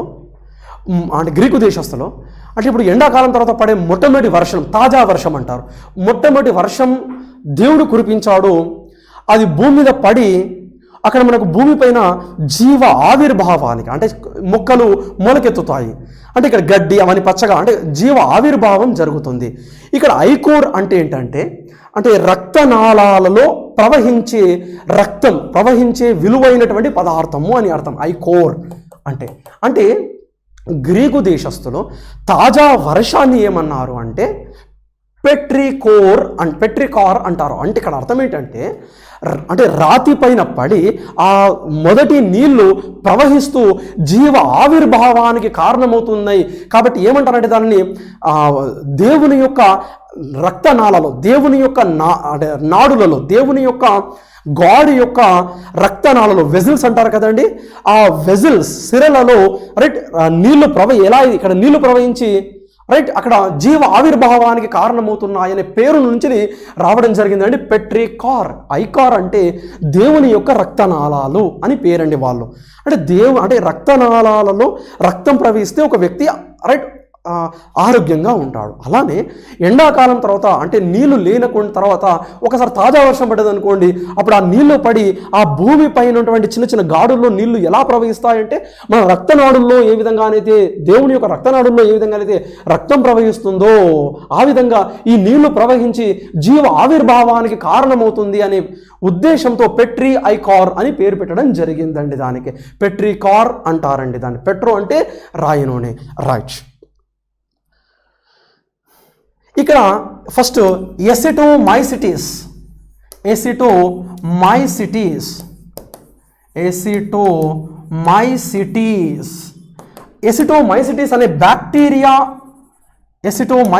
అనే బ్యాక్టీరియా ఏం చేస్తుందంటే ఫస్ట్ ఇది మనకు భూమిలో ఉంటుందండి, మట్టిలో మృత్తికల్లో ఉంటుంది ఎసిటోమైసిటీస్ అనే బ్యాక్టీరియా. ఈ బ్యాక్టీరియా అన్నది ఒక రైట్ మనకు జాస్మిన్ని విడుదల చేస్తుందండి. ఈ జాస్మిన్ అనే పదార్థం నుంచి వస్తుందండి ఆ స్మెల్ అండి. మనకు అప్పుడే వర్షం పడ్డదనుకోండి, అంటే తాజా వర్షం చాలా నాళ్ళకు వర్షం పడ్డదనుకోండి, భూమి నుండి మంచి కమ్మనైన వాసన వస్తుంటుంది. దానికి గల కారణం ఏంటంటే ఈ బ్యాక్టీరియానండి. ఆ బ్యాక్టీరియా విడుదల చేసే జాస్మిన్ అనే ఒక పదార్థం కారణం అండి, రైట్. దానిని ఏమంటారు? పెట్రీ ఐకోర్ అంటారండి, రైట్. పెట్రికార్ అని ఇక్కడ రాసారని పెట్రీ ఐకోర్ అంటారండి దాన్ని, రైట్. మరి అది పెట్రికార్ అంటే అప్పుడే పడ్డటువంటి వర్షం వలన జీవ ఆవిర్భావం అవుతుంది కాబట్టి రాతిపై పడి, రైట్, తర్వాత మనకు జీవ ఆవిర్భావానికి కారణమవుతుంది కాబట్టి పెట్రీ ఐకోర్ అని అన్నారండి. కాబట్టి ఆన్సర్ ఏంటంటే తాజా వర్షం పడ్డ తర్వాత మట్టి నుండి వెలువడే వాసనను పెట్రీ ఐకోర్ అంటారు, మనకు తెలుసు అది, రైట్. మరి ఇక్కడ ఇరిడా అని చాడు. ఇరిడా అంటే ఏంటంటే ఇంద్రధనస్సు అండి. మనం చూస్తుంటాం 7 రంగులు కనబడుతుంటాయి, ఇంద్రధనస్సును ఇరిడా అంటారండి. ఈ టెంపస్ వెర్నం అన్నది సపరేట్ అండి, రైట్. అంటే ఇవన్నీ కూడా మనకు జాగ్రఫీలో మనం మాట్లాడుతూ ఉంటామండి, right. Move on to next question sir. మీథేన్ను మండించినప్పుడు ఏమి అవుతుంది? మీథేన్ సహజ వాయువు, biogas, gobar gas, firedamp, marsh gas అంటారు దీనిని మండించినప్పుడు మనకి ఏమవుతుందండి? గాలిలో మండించినప్పుడు కార్బన్ డైఆక్సైడ్ అలానే ఈ హైడ్రోజన్ వాతావరణంలో నుండి తేమతో కలిసి నీటిని ఏర్పరుస్తుంది. అనగా ఏంటంటే CO2 మరియు నీటిని ఏర్పరుస్తూ ఉందండి, రైట్. ఈ విధంగా now move on to next question sir. చూడండి, రైట్. స్టెర్లింగ్ సిల్వర్ యొక్క కనీస మిల్లీసెమల్ ఫైన్నెస్ ఎంత అంటున్నాడండి. అంటే ఇక్కడ స్టెర్లింగ్ సిల్వర్ ఇప్పుడు మనం చూస్తున్నాం కొన్ని వెండి ఉంగరాలు సాధారణంగా ఇప్పుడు మనం కాళ్ళకు ఉన్నట్టు అంటే ఆడవాళ్ళు కాళ్ళకు పట్టీలు వేసుకుంటారు, రైట్, యాంకిల్స్ అంటారు అనుకుంటాను. ఆ పట్టీలు గాలిలోని సల్ఫర్ డయాక్సైడ్తో చర్యలో పాల్గొని రైట్ సిల్వర్ సల్ఫైడ్ బ్లాక్గా మారిపోతాయి. అంటే మిరుమిట్లు గొలిపే వెండి ఆభరణాలు రైట్ అవేమైతే నల్లగా మారిపోతాయి ఒక 1-2 ఇయర్స్లో.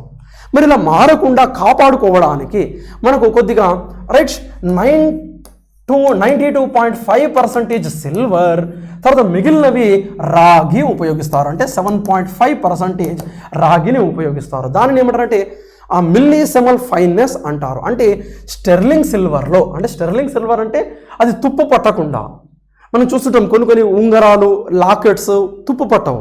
దానికి గల కారణం ఏంటంటే అది స్టెర్లింగ్ సిల్వర్. అందులో 92.5% సిల్వర్, రిమైనింగ్ కాపర్ లాంటివి ఉంటాయి. అనగా 920,000 తీసుకుంటే 925 అంటారండి దానిని.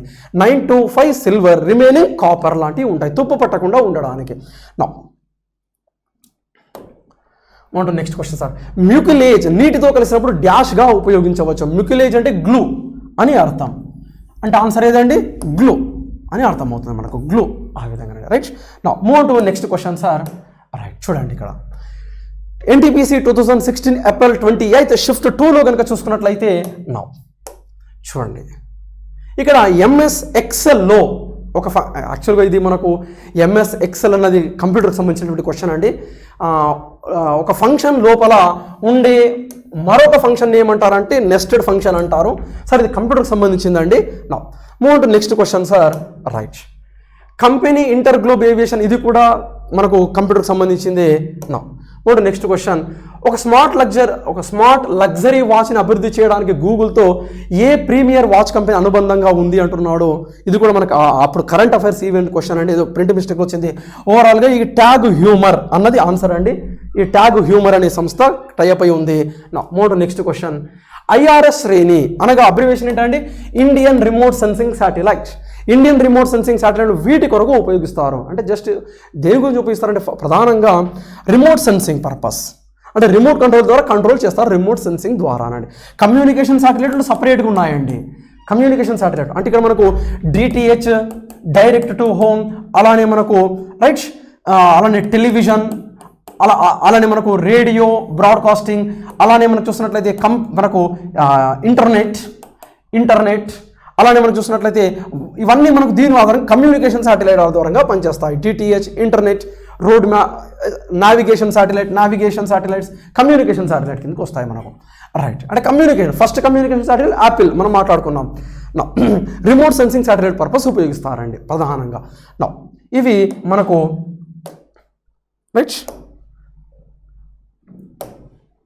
రైట్ ఇవి మనకు క్వశ్చన్స్ అండి. ఇవి 50 క్వశ్చన్లు మనకు 2016 ఏప్రిల్ మంత్లో జరిగినటువంటి వివిధ షిఫ్ట్లలో వచ్చినటువంటి క్వశ్చన్స్.